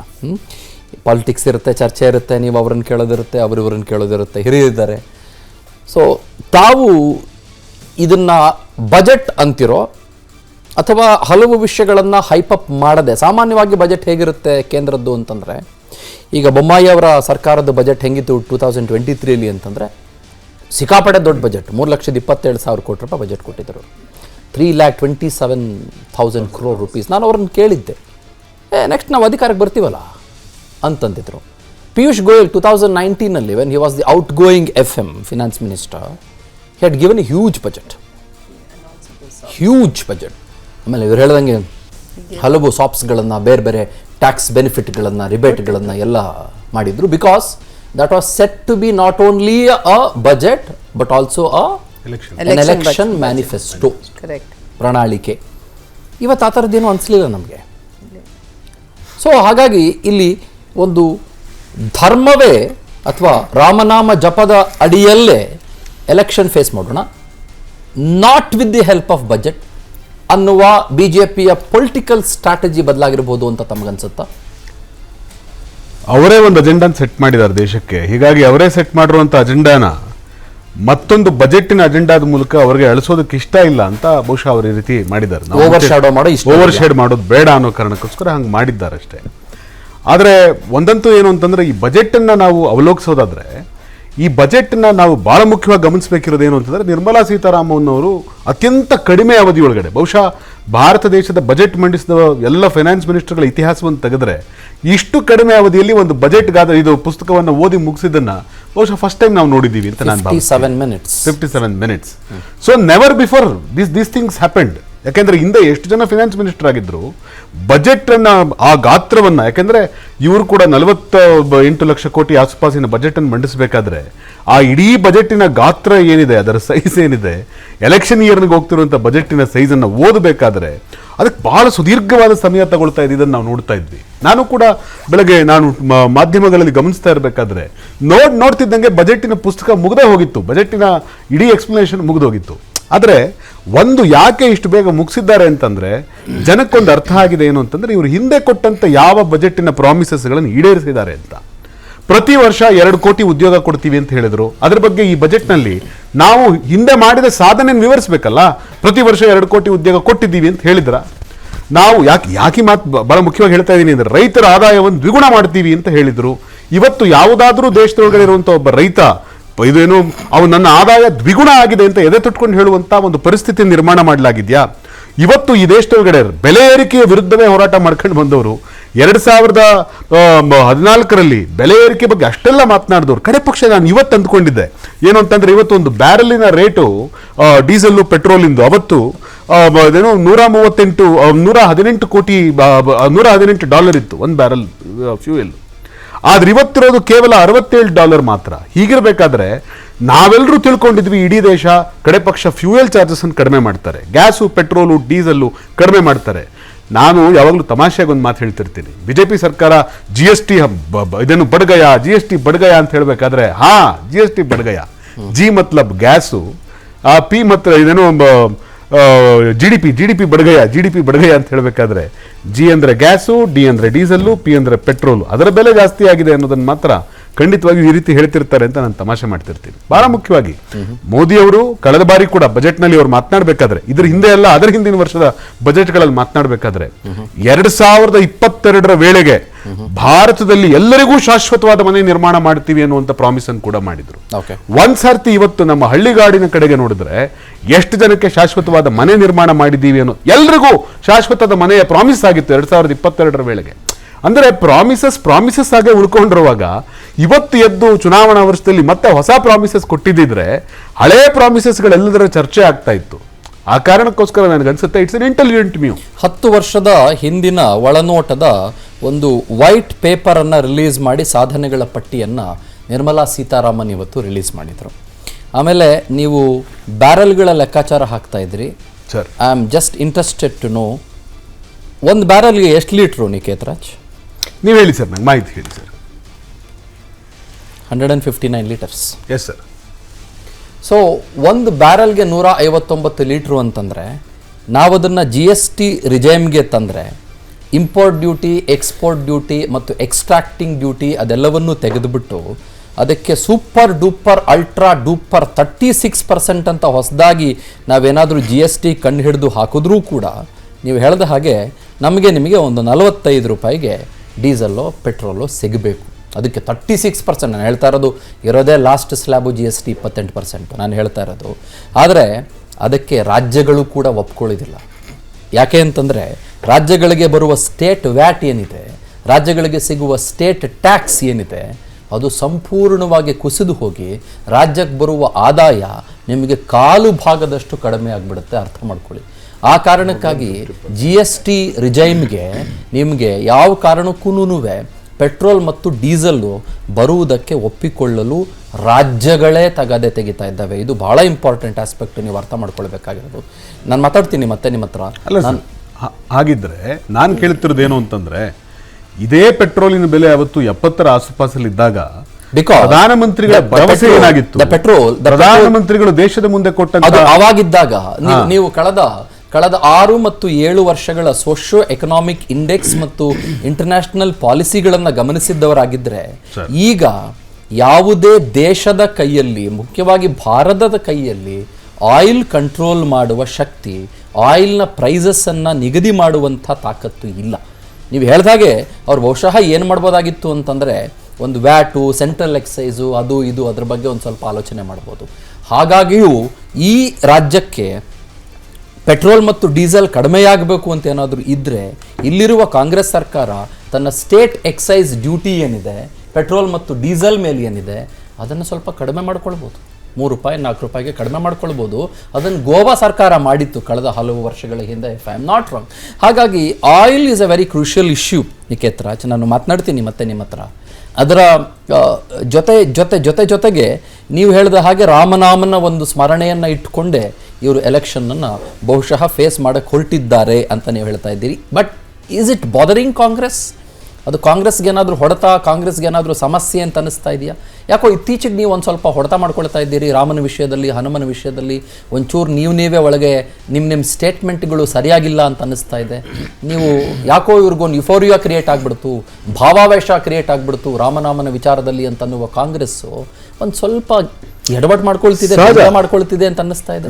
R you disturbed? ಇಲ್ಲ, ಡಿಸ್ಟರ್ಬ್ ಅಂತಲ್ಲ. Is the Congress disturbed? ಇಲ್ಲ, ಡಿಸ್ಟರ್ಬ್ಡ್ ಅಂತಲ್ಲ ಸರ್. ಕಾಂಗ್ರೆಸ್ಸಿಗೆ ದೇವರನ್ನ ಪೊಲಿಟಿಕಲ್ ಇದೇನು ಬ್ಯಾನರ್ ಆಗಿಸ್ಕೊಂಡು ಇಲ್ಲಿವರೆಗೂ ಎಂದು ರೂಢಿ ಇಲ್ಲ. ಅಲ್ಲ, ಕಾಂಗ್ರೆಸ್ಸೇ ಅಲ್ವಾ ಎಲ್ಲಿ ರಾಮಲಲ್ಲ ಪ್ರತಿಷ್ಠಾಪನೆ ಆಗುವಾಗ ಅದು ಪೊಲಿಟಿಕಲ್ ಅಜೆಂಡಾ ಅಂತ ಅಂದ್ಬಿಟ್ಟು ನೀವಿಲ್ಲಿ ಬೆಂಗಳೂರಿನಲ್ಲಿ ಹೋಗ್ಬಿಟ್ಟು 22ನೇ ತಾರೀಕು ರಾಮದೇವರ ಪ್ರತಿಷ್ಠಾಪನೆಯನ್ನ ಮಾಡಿದ್ದು ನೀವೇ ಅಲ್ವಾ? ಪೊಲಿಟಿಕಲಿ ನೀವೇ ಬಳಸಿ.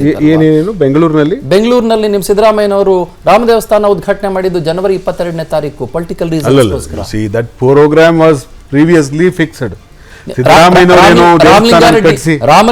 ರಾಮಲಿಂಗಾರೆಡ್ಡಿ ಅವರು ಮುಜರಾಯಿ ಇಲಾಖೆಯ ಮಾನ್ಯ ಸಚಿವರು, ಸಾರಿಗೆ ಇಲಾಖೆ ಸಚಿವರು ಕೂಡ ಆಗಿರೋರು 22ನೇ ತಾರೀಕಿನ ಕಾರ್ಯಕ್ರಮದ ವಿರೋಧ ವ್ಯಕ್ತಪಡಿಸ್ತಾನೆ ಇಡೀ ರಾಜ್ಯದಲ್ಲಿರುವ ಮುಜರಾಯಿ ಇಲಾಖೆಗೆ ಸೇರ್ಪಡುವ ಎಲ್ಲ ದೇವಸ್ಥಾನಗಳಲ್ಲೂ ಪೂಜೆಗೆ ಅವಕಾಶ ಮಾಡಿಕೊಟ್ಟಿದ್ದು ಕೂಡ ರಾಮಲಿಂಗಾರೆಡ್ಡಿಯವರಲ್ವೇ? ನಿಮಗೆ ಒಂದು ನಿಲುವಿದೆ ಅಂತಂದ್ರೆ ಒಂದು ನಿಲುವಿರಬೇಕಾಗಿತ್ತಲ್ವೇ? ನಿಮ್ಮ ಹೈಕಮಾಂಡ್ ಒಂದು ನಿಲುವನ್ನು ವ್ಯಕ್ತಪಡಿಸುತ್ತೆ ಅಂತಂದ್ರೆ ಆ ನಿಲುವು ನಿಮ್ಮದಾಗಿರ್ಬೇಕಾಗಿತ್ತಲ್ವೇ? ಅಲ್ಲೂ ಇಡ್ತೀವಿ ಕಾಲು, ಇಲ್ಲಿ ಇಡ್ತೀವಿ ಕಾಲು ಅಂತಂದ್ರೆ ಸಮಸ್ಯೆ ಆಗತ್ತಲ್ಲ? ಆಗಲ್ಲ ಸರ್. ನೋಡಿ, ಧರ್ಮ ವೈಯಕ್ತಿಕ ವಿಷಯ.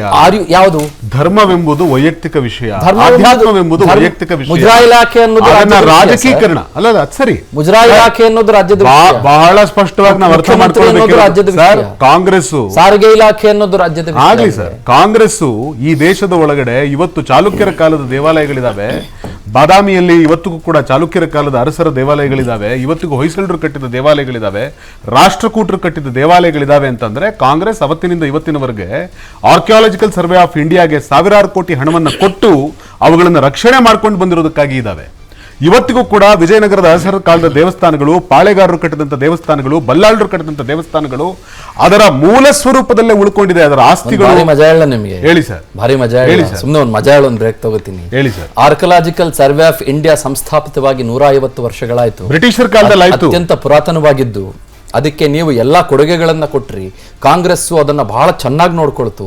ಕಾಂಗ್ರೆಸ್ಸು ಅದರ ಬಗ್ಗೆ ಬಹಳ ವಿಶೇಷವಾದಂಥ ಪ್ರೀತಿಯನ್ನ ಎಲ್ಲವನ್ನೂ ಕೂಡ ಇಟ್ಕೊಳ್ತು. ಅದೇ ಆರ್ಕಲಾಜಿಕಲ್ ಸರ್ವೆ ಆಫ್ ಇಂಡಿಯಾದ ಮುಖ್ಯಸ್ಥರೊಬ್ಬರು ಕೆ ಮೊಹಮ್ಮೂದ್ ಅನ್ನೋರು ಅಯೋಧ್ಯೆಯನ್ನ ಉತ್ಖನನ ಮಾಡಿದ್ರು. ಅದೇ ಕೆ ಮೊಹಮ್ಮೂದ್ ಮಾಡಿದ್ದಂಥ ಉತ್ಖನನವನ್ನ ಕಾಂಗ್ರೆಸ್ಸು ತಿಪ್ಪೆ ಗುಂಡಿಗೆ ಬಿಸಾಕ್ತು, ಒಪ್ಕೊಳ್ಳೇ ಇಲ್ಲ.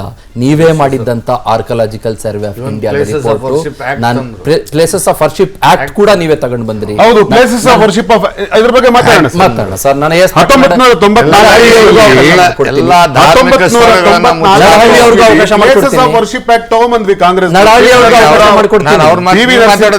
ನಡಹಳ್ಳಿ ಅವ್ರಿಗೆ ಅವಕಾಶ ಮಾಡ್ಕೊಡ್ತೀನಿ. ಬಿಜೆಪಿ ಬಜೆಟ್ ನ ಒಂದ್ ಸ್ವಲ್ಪ ಆ ಕಡೆ ಇಟ್ಟು ರಾಮನನ್ನ ಬಳಸ್ಕೊಳ್ತಾ ಇದೆಯಾ ಅಂತ ಮಾತಾಡ್ತಾ ಇದ್ದೆ.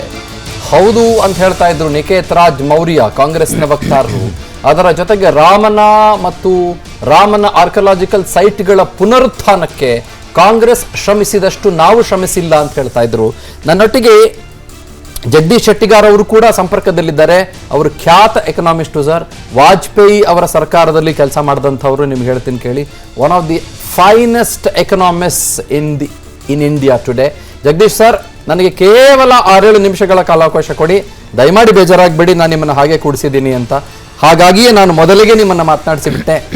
ನಡಹಳ್ಳಿ ಸಾಹೇಬ್ರೆ, ನಿಮಗೆ ರಾಮನಾಮ ಜಪವೇ ರಾಮನಾಮನೇ ನಿಮಗೆ ಈ ಸಲದ ಪೊಲಿಟಿಕಲ್ ನರೇಟಿವ್, ನಾಟ್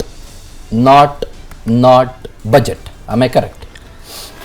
ರಾಮರಾಜ್ಯದ ಕನಸೇ ಮೋದಿಜಿಯವರ ಕನಸು, ಭಾರತೀಯ ಜನತಾ ಪಕ್ಷದ ಕನಸು. ಮಹಾತ್ಮ ಗಾಂಧಿ ಕೂಡ ರಾಮರಾಜ್ಯ. ನನಗೊಂಚೂರು ಸಮಯ ಕೊಡಿ.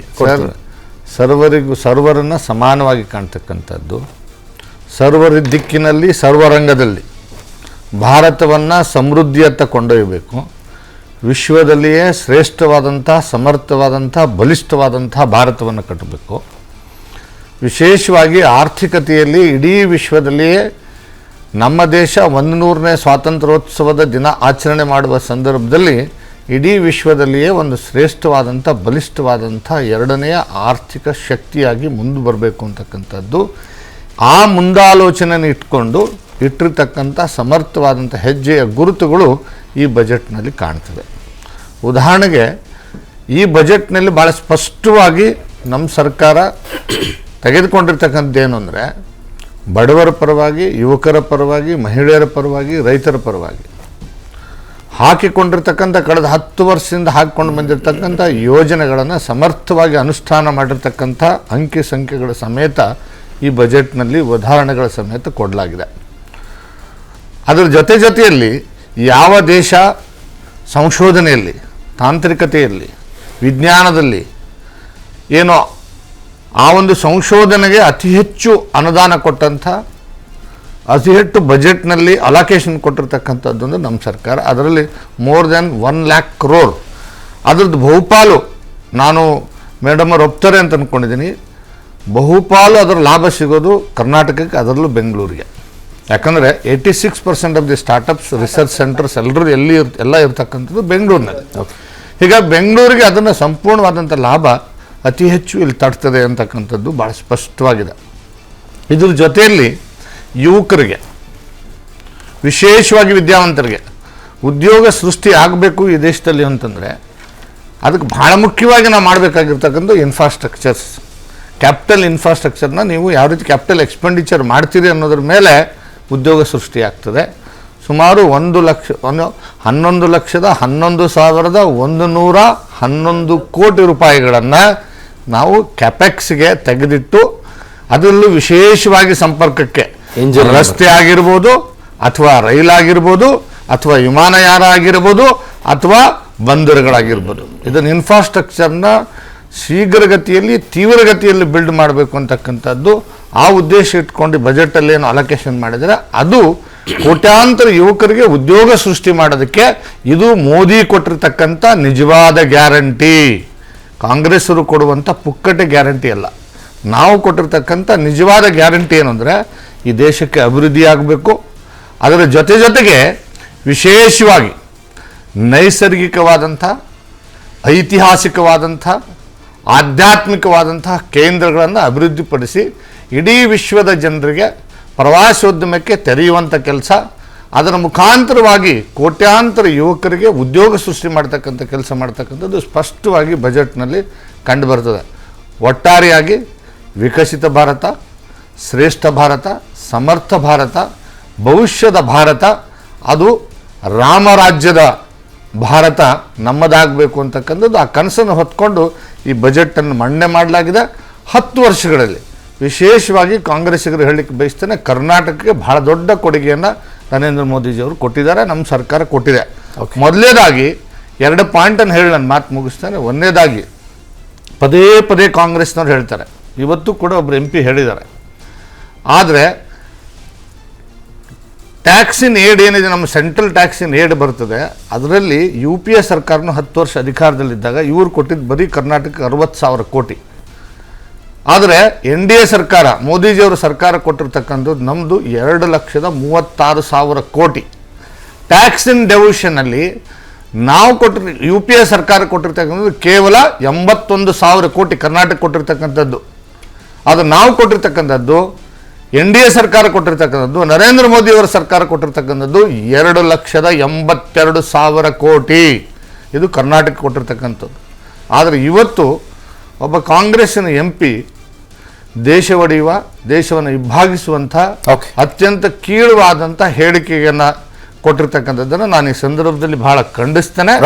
ಕಾಂಗ್ರೆಸ್ ಧರ್ಮದ ಆಧಾರದ ಮೇಲೆ, ಜಾತಿಯ ಆಧಾರದ ಮೇಲೆ ದೇಶವನ್ನು ಒಡಿತಕ್ಕಂಥ ಪ್ರಯತ್ನ ಏನು ಮಾಡ್ತಿತ್ತು, ಈಗ ಪ್ರಾದೇಶಿಕ ಆಧಾರದ ಮೇಲೆ ದೇಶವನ್ನು ಒಡೆಯುವಂಥ ಇನ್ನೊಬ್ಬ ಜಿನ್ನ ಕಾಂಗ್ರೆಸ್ನಲ್ಲಿ ಹುಟ್ಕೊಂಡಿರ್ತಕ್ಕಂಥದ್ದು ನಿಜವಾಗಲೂ ಅದನ್ನು ನಾವು ಖಂಡಿಸ್ತೇವೆ, ಅದನ್ನು ವಿರೋಧಿಸ್ತೇವೆ. ಯಾರು ದೇಶದ್ರೋಹದ ಹೇಳಿಕೆಗಳನ್ನು ಕೊಡ್ತಾರೆ ಅವ್ರನ್ನ ತಕ್ಷಣ ಜೈಲ್ಗಟ್ಟುವಂತ ಕೆಲಸ ಈ ದೇಶದಲ್ಲಿ ಆಗ್ತದೆ ಅನ್ನೋದನ್ನು ಸ್ಪಷ್ಟವಾಗಿ ಹೇಳಿಕ್ಕೆ. ಪಾಪ ನಿನ್ನೆ ನಿಮ್ ಲೀಡರ್ ಯಾರೋ ತ್ರಿವರ್ಣ ಧ್ವಜನ ತಾಲಿಬಾನಿ ಧ್ವಜ ಅಂತ ಕರೆದಿದ್ರು ಸರ್, ಸ್ವಲ್ಪ ನೆಪ್ಸ್ಕೊಳ್ತೀರಾ ಯಾರು ಅಂತ? ನೀವು ಲೀಡರ್ ಯಾರೋ ಒಬ್ಬ ರಾಮನ ಜೊತೆ ಹನುಮನ ಜೊತೆ ಕೆಲಸನೂ ಮಾಡಿದ್ದೀರಾ. ನೀವು ಹಿರಿಯರಿದ್ದೀರಿ, ನೀವು ಕೇಳಿದೀವಿ, ಕೇಳಿಸ್ಕೊಳ್ಳಿ ನಾವು ಹೇಳೋದನ್ನ. ಕಾಂಗ್ರೆಸ್ ಆಗಿದೆ ದೇಶದಲ್ಲಿ, ಕೇಳಿಸ್ಕೊಳ್ರಿ. MP ಎಲೆಕ್ಷನ್ 4 ಚುನಾವಣೆಯಲ್ಲಿ ಗೆದ್ದ ಮಾತ್ರ ಎಲ್ಲ ಮುಗಿದೋಯ್ತು ಅಂತ ಭಾವಿಸ್ಬೇಡಿ ಸರ್. ಬಿಜೆಪಿಗೆ ಬರ್ತೀರಾ? ನೋಡ್ತಾ ನೀವು ಬಿಜೆಪಿ ನೋಡ್ತಾ ಇರಿ ಸರ್. ಗ್ಯಾರಂಟಿ ಇವತ್ತು ಕೇಳಿಸ್ಕೊಳ್ಳಿ, ಬಿಜೆಪಿ ಕೇಳಿಸ್ಕೊಳ್ಳಿ. ನೀವು ಬರ್ತೀರಾ? ನೀವು ಬಿಜೆಪಿ ಬಿಟ್ಟು ಹೊರಗೆ ಬರ್ತೀರಾ? ನೀವು ಬಿಜೆಪಿ ಬಿಟ್ಟು ಹೊರಗೆ ಬರ್ತೀರಾ? ಅಲ್ಲಿ ಹಿರಿಯರು ಮಾತಾಡುದು ಇವತ್ತು ಬೇಡ, ಇವತ್ತು ರಾಜಕಾರಣ. ನಿಖೇತ್ ರಾಜ್, ನಿಮ್ಗೆ ವಿಷಯ ಗೊತ್ತಿಲ್ಲ, ಅವ್ರು 3 ಪಾರ್ಟಿಯನ್ನು ನೋಡ್ಕೊಂಡು ಬಂದಿರೋರು. ಹಂಗೆ ನಿಮ್ಗೆ ಗೊತ್ತಿಲ್ರಿ. ದೇವರಿಪ್ಪರಿಗೆ 2 ಪಾರ್ಟಿ, ಆಮೇಲೆ ಈಗ ಮುದ್ದೆಬೇಳದಲ್ಲಿ ಇನ್ನೊಂದು ಪಾರ್ಟಿ, ಅವ್ರಿಗೆ ಗೊತ್ತಿದೆ. ಅಲ್ಲ, ನಾನು ಕಾಂಗ್ರೆಸ್ ಇಂದ ಬಂದಿದ್ದೀನಿ ಅಂತ ಅವ್ರು ಹೇಳ್ತಾರೆ, ನೀವು ಬರ್ತೀರಾ ಅಂತ. ಅವ್ರು ಕಾಂಗ್ರೆಸ್ ಇಂದ ಬಂದಿದ್ದಾರೆ, JDS ನೋಡ್ಕೊಂಡು ಬಂದಿದ್ದಾರೆ, ಬಿಜೆಪಿ ನೀವು ಬರ್ತೀರಾ ಅಂತ ಹೇಳಿ ಕದಾ ತಟ್ಟೋದೆಲ್ಲ ಏನ್ ಬೇಕಾಗಿಲ್ಲ. ಎಲೆಕ್ಷನ್ ಆದ್ಮೇಲೆ ಕಾಂಗ್ರೆಸ್ ಇರೋದಿಲ್ಲ. ಸ್ವಲ್ಪ ಪಾಟೀಲ್ರ ಬಗ್ಗೆ, ನಡಹಳ್ಳಿ ಅವ್ರ ಬಗ್ಗೆ, ಅವರು ರೋಷಾಕ್ರೋಶರಾಗಿದ್ರ ಬಗ್ಗೆ, ಕಾಂಗ್ರೆಸ್ ಸರ್ಕಾರ ಇದ್ದಾಗ ಅವರು ಬಂಡಾಯವೆದ್ದಿದ್ರ ಬಗ್ಗೆ, ಅವ್ರು ಏನೇನೆಲ್ಲ ಮಾಡಿದ್ರ ಬಗ್ಗೆ ಒಂದ್ ಸ್ವಲ್ಪ ನೋಡ್ಕೊಳ್ಳಿ, ಒಂದ್ ಸ್ವಲ್ಪ ಓದ್ಕೊಳ್ಳಿ. ಬಹಳ ಇಂಟ್ರೆಸ್ಟಿಂಗ್ ರಾಜಕಾರಣಿ ಎಸ್ ಪಾಟೀಲ್ ನಡಹಳ್ಳಿ. ಬಿಟ್ಬಿಡಿ, ಹೇಳಿ ಪ್ರದೀಪ್ ಹೇಳಿ. ಸರ್, ಒಂದು ಬಡ್ಜೆಟ್ ನ ದೂರದೃಷ್ಟಿ ಇಟ್ಕೊಂಡು ಮಾಡಿದ್ದಾರೆ, ಡೌಟೇ ಇಲ್ಲ. ಮತ್ತೆ ಇದು ಯಾವುದೇ ಜನಪ್ರಿಯ ಬಡ್ಜೆಟ್ ಅಲ್ವೇ ಅಲ್ಲ. ಆದ್ರೆ ನನಗೆ ಬಹಳ ಇಷ್ಟ ಆಗಿದ್ದು ಸರ್, ಸೋಲಾರ್ ಪ್ರಾಜೆಕ್ಟ್. ಹಳ್ಳಿ ರೈತರ ಮನೆ ಮೇಲೆ ಏನು ಸೋಲಾರ್ನ ಆಗ್ತಕ್ಕಂಥದ್ದು 300 ಯೂನಿಟ್ಟು ಅವ್ರು ಸೇಲ್ ಮಾಡ್ಕೊಳ್ಳೋಕ್ಕೂ ಅವಕಾಶ ಇದೆ, ಮತ್ತು ಮಿಕ್ಕಿದ್ದನ್ನ ಅವ್ರು ಯೂಸ್ ಮಾಡ್ಕೊಳ್ಳೋಕ್ಕೂ ಅವಕಾಶ ಇದೆ. ವೆರಿ ಇಂಪಾರ್ಟೆಂಟಾಗಿ ಡೈರಿ ಮಿಲ್ಕ್ಸ್. ಭಾರತ ಕೂಡ ಪ್ರಪಂಚದಲ್ಲಿ 4ನೇ ಡೈರಿಯನ್ನು ಹಾಲನ್ನು ಉತ್ಪಾದನೆ ಮಾಡ್ತಕ್ಕಂಥ ರಾಷ್ಟ್ರ. ಮತ್ತು ಆ ಡೈರಿ ಮಿಲ್ಕ್ಗೆ ವಿಶೇಷವಾದ ಪ್ಯಾಕೇಜನ್ನು ಘೋಷಣೆ ಮಾಡಿದೆ. ಅದು ಭಾಳ ಇಷ್ಟ ಆಯಿತು. Very important, metro. ಎಲ್ಲ ಸಿಟಿಗಳಲ್ಲೂ ಕೂಡ ಮೆಟ್ರೋ ಕನೆಕ್ಟಿವಿಟಿನ ಇಂಪ್ರೂವ್ಮೆಂಟ್ ಮಾಡಲಿಕ್ಕೆ, ವಿಸ್ತರಣೆ ಮಾಡಲಿಕ್ಕೆ ಅದಕ್ಕೂ ಕೂಡ ವಿಶೇಷವಾದ ಪ್ಯಾಕೇಜನ್ನು ಕೊಟ್ಟಿದ್ದಾರೆ. ಅದಲ್ಲದೆ 78 ಲಕ್ಷ ಜನಕ್ಕೆ ಬೀದಿ ವ್ಯಾಪಾರಿಗಳಿಗೆ 2.3 crores ಸಾಲ ಕೊಡ್ತೀವಿ ಅಂತ ಹೇಳಿದರೆ ಅದು ಕೂಡ ವೆಲ್ಕಮ್ ಮಾಡ್ತೀನಿ. ಮತ್ತು ಮಹಿಳೆಯರಿಗೆ ಕೂಡ ಮನೆ ಕಟ್ಕೊಳ್ಳಿಕ್ಕೆ ಅವಕಾಶವನ್ನು ಮಾಡಿಕೊಡ್ತೀವಿ ಅಂತೇಳಿ ಅದೊಂದು ವೆಲ್ಕಮ್ ಮಾಡ್ತೀನಿ. ಮತ್ತು ಆಶಾ ಕಾರ್ಯಕರ್ತರಿಗೆ ಆಯುಷ್ಮಾನ್ ಭಾರತಕ್ಕೆ ಅವ್ರನ್ನ ಸೇರಿಸಿರ್ತಕ್ಕಂಥದ್ದು ಮತ್ತು ಅವರ ಸಹಾಯಕರನ್ನು ಕೂಡ ಅದಕ್ಕೆ ಸೇರಿಸಿರ್ತಕ್ಕಂಥದ್ದು, ಅಂಗನವಾಡಿ ಕಾರ್ಯಕರ್ತರನ್ನು ಕೂಡ ಸೇರಿಸಿರ್ತಕ್ಕಂಥದ್ದು ತುಂಬ ಹೆಲ್ಪ್ಫುಲ್ ಆಗುತ್ತೆ. ಮತ್ತು ಜೊತೆಗೆ ಇದೆಲ್ಲಕ್ಕಿಂತಲೂ ಇಂಪಾರ್ಟೆಂಟ್ ಆಗಿ ಒಂದೇ ಒಂದು ಏನಪ್ಪ ಅಂದರೆ ಡಿಮೆರಿಟ್ಸ್ ಅಂತಂದರೆ ನೀರಾವರಿ ಪ್ರಾಜೆಕ್ಟ್ಗಳ ಬಗ್ಗೆ ಯಾವುದೇ ವಿಚಾರಗಳನ್ನು ಪ್ರಸ್ತಾವನೆ ಮಾಡಿಲ್ಲ. ದೇಶದಲ್ಲಿ ನೀರಾವರಿ ಭಾಳ ಮುಖ್ಯ. ಯಾಕೆಂದರೆ ರೈತರಿಗೆ ಈ ದೇಶದ 70% ರೈತರು ಇವತ್ತು ಕೃಷಿಯನ್ನು ನಂಬ್ಕೊಂಡಿದ್ದಾರೆ. ಆ ಯೋಜನೆಗಳಿಗೆ ಒಂದಷ್ಟು ಒತ್ತನ್ನು ಕೊಡಬೇಕಾಯಿತು. ಮತ್ತು ಕಳೆದ 9.5 ವರ್ಷಗಳಲ್ಲಿ ನಾವೆಲ್ಲರೂ ಕೂಡ ಮೋದಿಯವರ ಸರ್ಕಾರ ಹೇಳ್ತಾ ಇದ್ದು ಅನ್ಎಂಪ್ಲಾಯ್ಮೆಂಟ್ನ ನಿರ್ಮೂಲನೆ ಮಾಡ್ತೀವಿ ಅಂತ, ಎಂಪ್ಲಾಯ್ಮೆಂಟ್ನ ಸೃಷ್ಟಿ ಮಾಡ್ತೀವಿ ಅಂತ. ಅದ್ರ ಬಗ್ಗೆ ಎಲ್ಲೂ ಕೂಡ ಆ ಮಟ್ಟದ ಒಂದು ಆಶಾಭಾವನೆ ಬಜೆಟಲ್ಲಿ ಇಲ್ಲ. ಅದರ ಹೊರತಾಗಿ ಉಳಿದ ಎಲ್ಲ ಮತ್ತೆ ಆಸ್ತಿಯನ್ನು ನಾವು ಹುಟ್ಟು ಹಾಕಿದ್ರೆ ರೆವಿನ್ಯೂ ಡೆಫಿಸಿಟ್ ಬಗ್ಗೆ ನೋಡಿದ್ರೆ ನೀವು ಸ್ಟ್ಯಾಟಿಸ್ಟಿಕ್ಸ್ ನೋಡಿದ್ರೆ ಆ ಮಟ್ಟದ ಇಂಪ್ರೂವ್ಮೆಂಟ್ ಆಗಿಲ್ಲ. ಕನ್ಸಂಪ್ಷನ್ ಖರೀದಿ ಬಗ್ಗೆನೂ ಕೂಡ ಆ ಮಟ್ಟದ ಇಂಪ್ರೂವ್ಮೆಂಟ್ ಆಗಿಲ್ಲ. ಎಕ್ಸ್ಪೋರ್ಟು ಹೇಳ್ತಾ ಇದ್ದಾರೆ, ಇವ್ರು ಹೇಳೋ ಮಟ್ಟಕ್ಕೆ ಎಕ್ಸ್ಪೋರ್ಟು ಕೂಡ ನಮ್ಮ ಇದ್ರ ಪ್ರಕಾರ ಸ್ಟ್ಯಾಟಿಸ್ಟಿಕ್ಸ್ ಪ್ರಕಾರ ಅದು ಕೂಡ ಆ ಮಟ್ಟದ ಇಂಪ್ರೂವ್ಮೆಂಟ್ ಆಗಿಲ್ಲ. ಆಗಿದೆ, ಆದರೆ ಹೇಳ್ಕೊಂಡು ಲಾಸ್ಟ್ ಟೈಮ್ ಅವ್ರು ಹೇಳಿದ್ದಕ್ಕೂ ಈಗ ಹೇಳಿದ್ದಕ್ಕೂ ಆ ಮೂರೂ ಕೂಡ ಆ ಮಟ್ಟಕ್ಕೆ ಡೆವಲಪ್ಮೆಂಟ್ಸ್ ಆಗಿಲ್ಲ. ಇದೆಲ್ಲವನ್ನು ನಿಮಗೆ JDS ಒಂದ್ ನಿಮಿಷ ನಾನು ಭಾಳ ಇಂಟ್ರೆಸ್ಟಿಂಗ್ ಒಂದು ವಿಷಯ ಅಬ್ಸರ್ವ್ ಮಾಡ್ತಾ ಇದ್ದೀನಿ ಪ್ರದೀಪ್ ಅವರಲ್ಲಿ. ನಿಮ್ JDS ಅವ್ರಿಗೆ ಭಾಳ ಗೊಂದಲ ಅಲ್ಲ, ಆಗಿದೆ ಆದ್ರೂ ಆಗಿಲ್ಲ ಅಂತ ಹೇಳಕ್ ಇಲ್ಲ ಅದೇನ ಆಗಿಲ್ಲ ಆದ್ರೂ ಆಗಿದೆ ಅಂತ ಹೇಳಕ್ ಇಲ್ಲ ತುಂಬಾ ಚೆನ್ನಾಗಿದೆ ಆದ್ರೂ ಸ್ವಲ್ಪ ತೊಂದರೆ. ಅವರು ಸ್ಟ್ಯಾಟಿಸ್ಟಿಕ್ಸ್ ಕರೆಕ್ಟ್ ಮಾಡ್ತಾರೆ.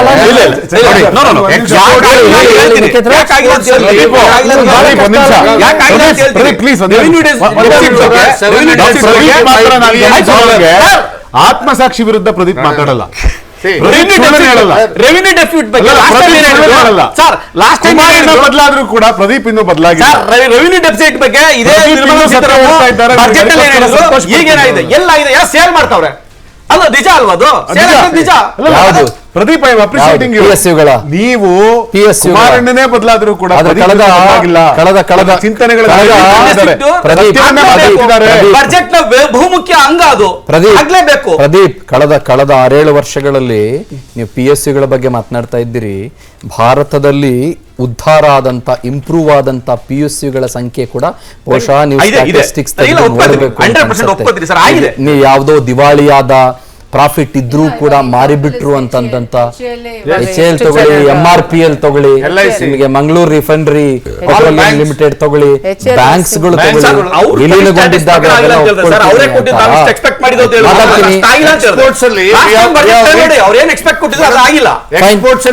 $775 billion.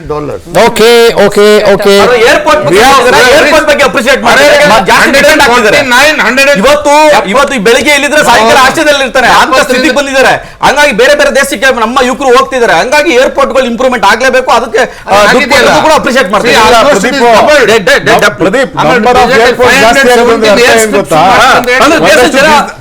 ಇಲ್ಲ ಇಲ್ಲ ಬಿಸ್ನೆಸ್ ಮ್ಯಾನ್ ಗಳಿಗೆ ಅನುಕೂಲ ಮಾಡ್ಕೊಡೋದಷ್ಟೇ. ಈಗ ತುಮಕೂರಾಗ ಒಂದು ಏರ್ಪೋರ್ಟ್ ಆಗುತ್ತೆ, ನಿಮಿಷ ದಯಮಾಡಿ ಒಂದ್ ನಿಮಿಷ ನೀವು ಉಡಾನ್ ಬಗ್ಗೆ ಮಾತಾಡಬೇಡಿ. Udan is not a very successful program of NDA government. Udan ಬಗ್ಗೆ ಮಾತಾಡ್ತಾ ಇಲ್ಲ. ದಯಮಾಡಿ ಕೇಳಿ ಸರ್, ದಯಮಾಡಿ ಕೇಳಿ. ಉಡಾನ್ ಹೊರತುಪಡಿಸಿ ಸುಮಾರು 3 ಪಟ್ಟು ಏರ್ಪೋರ್ಟ್ಗಳು ಭಾರತದಲ್ಲಿ ಜಾಸ್ತಿ ಆಗಿದ್ದಾವೆ. 56,000 ಕಿಲೋಮೀಟರ್ನಷ್ಟು ರಸ್ತೆ ಭಾರತದಲ್ಲಿ ಕಳೆದ 8.5 ವರ್ಷದಲ್ಲಿ ಜಾಸ್ತಿ ಆಗಿದೆ. 50 ಕೋಟಿಯಷ್ಟು ಜನಧನ ಅಕೌಂಟ್ಗಳು ಅಂತ ನಾವೇನ್ ಕರಿತೀವಿ, ಆ ಜನಧನ ಅಕೌಂಟ್ಗಳು ಭಾರತದಲ್ಲಿ ಸೃಷ್ಟಿಯಾಗಿದ್ದಾವೆ. ಇವರು ಕಳಿಸೋ ಕಾಂಗ್ರೆಸ್ ಗ್ಯಾರಂಟಿ ದುಡ್ಡು ಇವತ್ತು ಹೋಗ್ತಾ ಇರೋದು ಜನಧನ ಅಕೌಂಟ್ಗೆನೆ. 4 ಲಕ್ಷ ಹಳ್ಳಿಗಳಿಗೆ ಜಲಜೀವನ್ ಮಿಷನ್ ಅಡಿಯಲ್ಲಿ, ಎಷ್ಟೋ 4 ಲಕ್ಷ ಹಳ್ಳಿಗಳಿಗೆ ಜಲಜೀವನ್ ಮಿಷನ್ ಅಡಿಯಲ್ಲಿ ಶುದ್ಧ ಕುಡಿಯುವ ನೀರು ಇವತ್ತು ಹೋಗ್ತಾ ಇದೆ. ಅದರ ಜೊತೆಗೆ ಹೆಣ್ಣು ಮಕ್ಕಳಿಗೆ ಮೂಲಭೂತ ಶಿಕ್ಷಣದಿಂದ ಹಿಡಿದು ಶೌಚಾಲಯದ ವ್ಯವಸ್ಥೆಗಳಂತೂ ಯಾವ ಹಂತಕ್ಕೆ ಹೋಗಿದೆ ಅಂತಂದ್ರೆ ಲಕ್ಷಾಂತರ ಶೌಚಾಲಯಗಳು, 6 ಲಕ್ಷಕ್ಕಿಂತ ಹೆಚ್ಚು ಶೌಚಾಲಯಗಳು. ಅದು ಕೂಡ ಯಾರ ಆಶಯದ ಅಡಿಯಲ್ಲಿ ಅಂತಂದ್ರೆ ಮಹಾತ್ಮ ಗಾಂಧೀಜಿಯವರ ದಿನದಂದು. ಯಾಕಂದ್ರೆ ಮಹಾತ್ಮ ಗಾಂಧೀಜಿ ಸ್ವಚ್ಛತೆಗೆ ಬಹಳ ಒತ್ತು ಕೊಡ್ತಾ ಇದ್ದಂಥವರಾಗಿದ್ದರಿಂದ ಆ ಸ್ವಚ್ಛತಾ ಅಭಿಯಾನದ ಅಡಿಯಲ್ಲಿ ತುಂಬಾ ಆಗಿದೆ. ಹಾಗೇ ಇಲ್ಲ ಒಂದು ಗವರ್ಮೆಂಟ್ ಇಂದ ಆಮೇಲೆ ಎಕಾನಮಿ ಬರುವಾಗ ನೀವು ಮೊಬೈಲ್ ಅಂತ ಟಂಗ್ ಅಂತ ಫೋನ್ ಪೇ ಮಾಡುವ, ಗೂಗಲ್ ಪೇ ಮಾಡುವ ಆಗಿದೆ ಸರ್. ಆ ಒಂದು ಮಜಾ ಇದೆಯಲ್ಲ, ಯೂನಿಫೈಡ್ Technology improvement ಆಗಿದೆ. ಯೂನಿಫೈಡ್ ಇಂಟರ್ಫೇಸ್ ಇದೆಯಲ್ಲ, ಪೇಮೆಂಟ್ ಇಂಟರ್ಫೇಸ್ ಇದೆಯಲ್ಲ, ನಿಮಗೆ 80% of transactions in this country is dependent today. Even ಸಣ್ಣ ಪುಟ್ಟ ಟೊಮೆಟೊ ಮಾರುವವರಿಂದ ಹಿಡಿದು ಕಡಲೆಕಾಯಿ ಮಾರುವವರ ತನಕ ಕೂಡ UPI ಪೇಮೆಂಟ್ ಇಂಟರ್ಫೇಸ್ ನ ಬಳಸ್ತಾ ಇದ್ದಾರೆ. ಜರ್ಮನ್ ಬರ್ತೀನಿ ಎಲ್ಲರೂ ಮಾಡ್ತಾ ಇದ್ದಾರೆ, ಉದ್ಧಾರ ಆಗಿದೆ. ಆದ್ರೆ ಆಮೇಲೆ ಇನ್ನೊಂದು ಗಾರ್ಮೆಂಟ್ಸ್ಗಳು ಬೆಂಗಳೂರಿಂದ ತುಂಬಾ ತಡ್ರಿ. ಬಾಂಗ್ಲಾದೇಶಕ್ಕೆ ಹೋಗಿದೆ ಅಂತ ಮಾಹಿತಿ ಇದೆ. ತಡ್ರಿ. ತುಂಬಾ ದೇಶದಲ್ಲೂ ಕೂಡ ಆಮೇಲೆ garmentsಗಳು ಹೋಗ್ಬಿಟ್ರೆ ನಮ್ಮ ಆಗಿದೆ. ಕೆಳ ಮಧ್ಯಮದವರು Let me go to Jagdish sir. The highest beneficiaries. Let me go to Jagdish sir. Let me go to Jagdish sir. Jagdish sir, ನಿಮ್ಮ ಲಾಸ್ಟ್ ಟೇಕ್ ನಿಮ್ಮಿಂದಾನೆ ನಾನು ಕೇಳೋದಕ್ಕೆ ಬಯಸ್ತೇನೆ. ಮುಂದೆ ನಾವು ಒಂದು ವೇಳೆ ಈ ಸರ್ಕಾರ ಮತ್ತೊಮ್ಮೆ ಅಸ್ತಿತ್ವಕ್ಕೆ ಬಂದರೆ, ಮತ್ತೆ ಅಧಿಕಾರಕ್ಕೆ ಬಂದರೆ ಏನ್ ಎಕ್ಸ್ಪೆಕ್ಟ್ ಮಾಡಬಹುದು ಅಂತ ಅನ್ಸುತ್ತೆ ತಮಗೆ?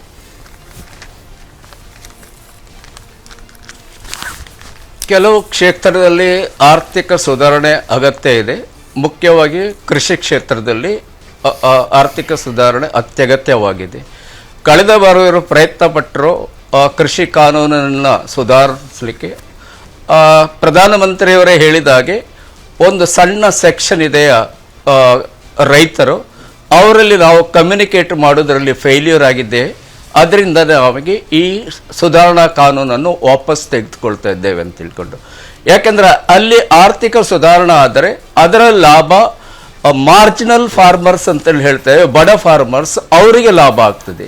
ಈಗಾಗಲೇ ಕೆಲವರು ಸಮಸ್ಯೆಗಳನ್ನು ಎತ್ತಿ ತೋರಿಸಿದ್ರು. ಅಲ್ಲಿ ಇರಿಗೇಷನ್ ಇರಲಿ ಅಥವಾ ಕೃಷಿಕನೇ ಬೇಕಾದಂಥ ಒಂದು ಸಹಿಯಾದ ಮೂಲ್ಯ ಅದು ಇರಬೇಕಾದ್ರೆ ಅಲ್ಲಿ ಇನ್ಫ್ರಾಸ್ಟ್ರಕ್ಚರ್ ಅಂದರೆ ಸ್ಟೋರೇಜ್ ಫೆಸಿಲಿಟೀಸು, ಇಂಥದ್ದು ಟ್ರಾನ್ಸ್ಪೋರ್ಟೇಷನ್ ಫೆಸಿಲಿಟೀಸ್ ಎಲ್ಲ ಬೇಕಾಗ್ತದೆ. ಇದಕ್ಕೆ ರಿಸೋರ್ಸಸ್ ಬೇಕು. ಈ ರಿಸೋರ್ಸ್ ಬೇಕಾದರೆ ಅಲ್ಲಿ ಸುಧಾರಣೆ ಅಗತ್ಯ. ಬಟ್ ಈಗಿನ ವ್ಯವಸ್ಥೆಯಲ್ಲಿ ಕೇವಲ 5% ರೈತರು ಯಾರಿದ್ದಾರೆ ಅವರು MSP ಮೇಲೆ ಡಿಪೆಂಡ್ ಆಗಿದ್ದಾರೆ. ಪ್ರೊಕ್ಯೂರ್ಮೆಂಟ್ ಜಾಸ್ತಿ, 95% ಪ್ರೊಕ್ಯೂರ್ಮೆಂಟ್ ಆಗಿರೋದು ಕೇವಲ 1-2 ರಾಜ್ಯಗಳ 5% ಕಿಸಾನ್ಗೆ ಅದರಿಂದ ಲಾಭ ಆಗ್ತದೆ. ಉಳಿದ 45% ರೈತರಿಗೆ ಅವರು ಇದರಿಂದ ವಂಚಿತ ಆಗಿದ್ದಾರೆ. ಇದರಿಂದಾಗಿ ಕೃಷಿ ಕ್ಷೇತ್ರದಲ್ಲಿ ಆರ್ಥಿಕ ಸುಧಾರಣೆ ಆಗೋದು ಅತ್ಯಗತ್ಯ. ಯಾಕೆಂದರೆ ಈಗಲೂ ಕೂಡ ಅದು ಮ್ಯಾನುಫ್ಯಾಕ್ಚರಿಂಗ್ ಸೆಕ್ಟರ್ ಇರಲಿ ಯಾರೇ ಇರಲಿ, ಸುಮಾರು ಅರ್ಧಕ್ಕಿಂತ ಜಾಸ್ತಿ ಬೇಡಿಕೆ ಬರ್ತಾ ಇರೋದು ರೂರಲ್ ಸೆಕ್ಟರ್ ಸುಧಾರಣೆ ಆಗದೆ ನಾವು ಓವರಾಲ್ ಆರ್ಥಿಕ ವಿಕಾಸ ಮಾಡೋದು ಸಾಧ್ಯವಿಲ್ಲ. ಇನ್ನು ಕೆಲವು ಮಿಸ್ಅಂಡರ್ಸ್ಟ್ಯಾಂಡಿಂಗ್ ಅಥವಾ ಕಮ್ಯುನಿಕೇಶನ್, ಉದಾಹರಣೆಗಾಗಿ ಇವತ್ತೇ ಒಂದು ಸಂಸದರ ಮಾತನ್ನು ಎತ್ತಿ ತೋರಿಸಿದ್ರು, ಕರ್ನಾಟಕ ಜಾಸ್ತಿ ಕಾಂಟ್ರಿಬ್ಯೂಟ್ ಮಾಡ್ತದೆ ರೆವಿನ್ಯೂಗೆ, ಆದರೆ ಕೇಂದ್ರದಿಂದ ಅಷ್ಟು ಸಿಗ್ತಾ ಇಲ್ಲ ಅಂತ ತಿಳ್ಕೊಂಡು. ಇದು ಒಂದು ವಿಷಯ ತಿಳಿಯದೆ ಹೇಳುವಂಥ ವಿಷಯ. ಯಾಕೆಂದರೆ ಕೇಂದ್ರ ಹಣ ಕೊಡುವಾಗ ಅದು ಸರ್ಕಾರದ ವತಿಯಿಂದ ಕೊಡೋದಲ್ಲ, ಅದು ಫೈನಾನ್ಸ್ ಕಮಿಷನ್ ಇದೆಯೋ ಫಾರ್ಮ್ಯುಲಾ ತಯಾರು ಮಾಡ್ತದೆ. Finance commission is a constitutional body. ಅದು ಬಡತನದ ಮೇಲೆ ಇರಲಿ, ಪಾಪ್ಯುಲೇಷನ್ ಮೇಲೆ ಇರಲಿ, ಅಥವಾ ಇನ್ನಾವುದೋ ಕ್ರೈಟೀರಿಯನ್ ಮೇಲೆ ಅದನ್ನು ಕೇಂದ್ರದ ಹಣವನ್ನು ಯಾವ ರೀತಿ ಡಿಸ್ಟ್ರಿಬ್ಯೂಟ್ ಮಾಡಬೇಕೋ ಆ ನಿರ್ಣಯವನ್ನು ಫೈನಾನ್ಸ್ ಕಮಿಷನ್ ಡಿಸೈಡ್ ಮಾಡ್ತದೆ. ಅದು ಬೈಂಡಿಂಗ್ ಆನ್ ದ ಕೇಂದ್ರ ಸರ್ಕಾರ. ಸೊ ಅದರಿಂದಾಗಿ ಈಗ ಹೇಳುದು, ಇನ್ನೊಂದು ಮಾತು ಹೇಳಲಿಕ್ಕೆ ಹೇಳ್ತೇನೆ, ಒಂದು ವೇಳೆ ಕರ್ನಾಟಕ ಜಾಸ್ತಿ ಕಾಂಟ್ರಿಬ್ಯೂಟ್ ಮಾಡಿ ಅದಕ್ಕೆ ಪ್ರಪೋರ್ಷನೇಟ್ಲಿ ಸಿಗುವುದಿಲ್ಲ ಅಂತೇಳಿ ಹೇಳಿದ್ರೆ, ಅದೇ ಮಾತನ್ನು ನಾವು ಬೆಂಗಳೂರು ಜಾಸ್ತಿ ಕಾಂಟ್ರಿಬ್ಯೂಟ್ ಮಾಡ್ತಾ ಇದೆ, ಬೇರೆ ರಾಜ್ಯಕ್ಕೆ ಯಾಕೆ ಬೇರೆ ಜಿಲ್ಲೆಗೆ ಯಾಕೆ ಕೊಡಬೇಕು ಅಂತೇಳಿ ಮಾತಾಡಿದೆ. ಅಂದರೆ ನಾವು ಯಾವುದೇ ಬಡ ರೀಜಿಯನ್ ಏನಿದೆ ಅವರನ್ನು ನಿಗ್ಲೆಕ್ಟ್ ಮಾಡಬೇಕಾಗಿದೆ. ನಾವು ಎಲ್ಲವನ್ನ ಸಮಾನವಾಗಿ ಡಿಸ್ಟ್ರಿಬ್ಯೂಟ್ ಮಾಡಬೇಕಾದ್ರೆ ಎಲ್ಲಿ ಒಂದು ಉತ್ತಮ ಬೆಳವಣಿಗೆಯಾಗಿದೆ ಅವರು ಈ ಬಡ ಕ್ಷೇತ್ರಗಳಿಗೆ ಕಾಂಟ್ರಿಬ್ಯೂಟ್ ಮಾಡುವುದು ಅಗತ್ಯ. ಅದೇ ರೀತಿಯಲ್ಲಿ ಯಾವುದು ರಾಜ್ಯ ಉತ್ತಮ ಸ್ಥಿತಿಯಲ್ಲಿದ್ದರೆ ಅವರು ಬಡ ರಾಜ್ಯಗಳನ್ನ ಕೂಡ ಅವರಿಗೆ ಕಾಂಟ್ರಿಬ್ಯೂಟ್ ಮಾಡುವ ಅಗತ್ಯ. ಇದು ಡಿಸ್ಟ್ರಿಬ್ಯೂಷನ್ ಪಾಲಿಸಿ. ಮಾತ್ರ ಇದರ ನಿರ್ಣಯ ಸರ್ಕಾರ ಮಾಡ್ತಾ ಇಲ್ಲ, ಇದು ಕಾನ್ಸ್ಟಿಟ್ಯೂಷನಲ್ ಬಾಡಿ ಮಾಡ್ತಾ ಇರೋದು. ಇನ್ನೊಂದು ವಿಷಯ, ನಾನು ಈ ಪೆಟ್ರೋಲಿಯಂ ಪದಾರ್ಥ ನೀವು ಆಗ್ಲೇ ಹೇಳಿದ ಹಾಗೆ GSTಗೆ ತಂದರೆ ಇದರ ಬೆಲೆ ತುಂಬಾ ಕಡಿಮೆ ಆಗ್ತದೆ. ಬಟ್ ಅದನ್ನ ನಿರ್ಣಯ GST ಕೌನ್ಸಿಲ್ ಅಲ್ಲಿ ವಿತ್ತ ಮಂತ್ರಿ ಕೇವಲ ಒಂದು ಅಧ್ಯಕ್ಷತೆ ವಹಿಸ್ತಾರೆ. ಬಟ್ ಅದರ ನಿರ್ಣಯ ಮೆಜಾರಿಟಿ ಮೇಲೆ ಅಲ್ಲ, ಕಾನ್ಸೆನ್ಸಸ್ ಬೇಸಿಸ್ ಮೇಲೆ ಮಾಡ್ತದೆ. ಕಳೆದ 2 ವರ್ಷದಲ್ಲಿ ಹಿಂದೆ ಅವರು ಪ್ರಯತ್ನ ಪಟ್ಟರು ಪೆಟ್ರೋಲಿಯಂ ಪದಾರ್ಥವನ್ನು GST ಒಳಗೆ ತರಲಿಕ್ಕೆ. ಆಗ ಬಿಜೆಪಿಯೇತರ ಬೇರೆ ರಾಜ್ಯಗಳು ಅವರು ಅಪೋಸ್ ಮಾಡಿದ್ರು. ಅಲ್ಲಿ ಕಾನ್ಸೆನ್ಸಸ್ ಆದರೆ ಜನರ ಹಿತದೃಷ್ಟಿಯಿಂದ ಅಂದರೆ ಅದನ್ನು GST ಒಳಗೆ ತರಬೇಕು. Exactly my point, sir. Exactly. Absolutely right, sir. Thank you very much, sir. Thanks for joining us. This was a fantastic debate. Thank you so much. ನಾನು ನನ್ನ ಸ್ಟುಡಿಯೋದಲ್ಲಿರುವ ಎಲ್ಲ ಗೆಸ್ಟ್ಗಳಿಗೂ ಕೂಡ ಥ್ಯಾಂಕ್ಸ್ ಹೇಳೋದಕ್ಕೆ ಬಯಸ್ತಾ ಇದ್ದೇನೆ. Thank you so much for being so calm, so peaceful. ಭಾಳ beautiful ಇನ್ಸೈಟ್ಗಳು, ಭಾಳ ಅದ್ಭುತವಾದಂಥ ವಿಷಯಗಳು. But before I wind up, ಸರಿ, ಬೇರೆ ಬೇರೆ ಪರಿಹಾರಗಳು ಬರೋದು, ಬೇರೆ ಬೇರೆ ಕಡೆಗಳಿಂದ ಬರೋದು ಎಲ್ಲ ಸರಿ.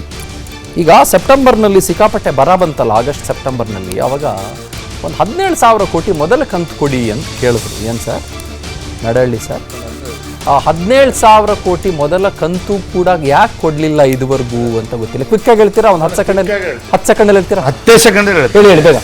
ಇದು NDRF again it is a constitutional body. Okay, ಅಲ್ಲಿ national disaster resources management Okay.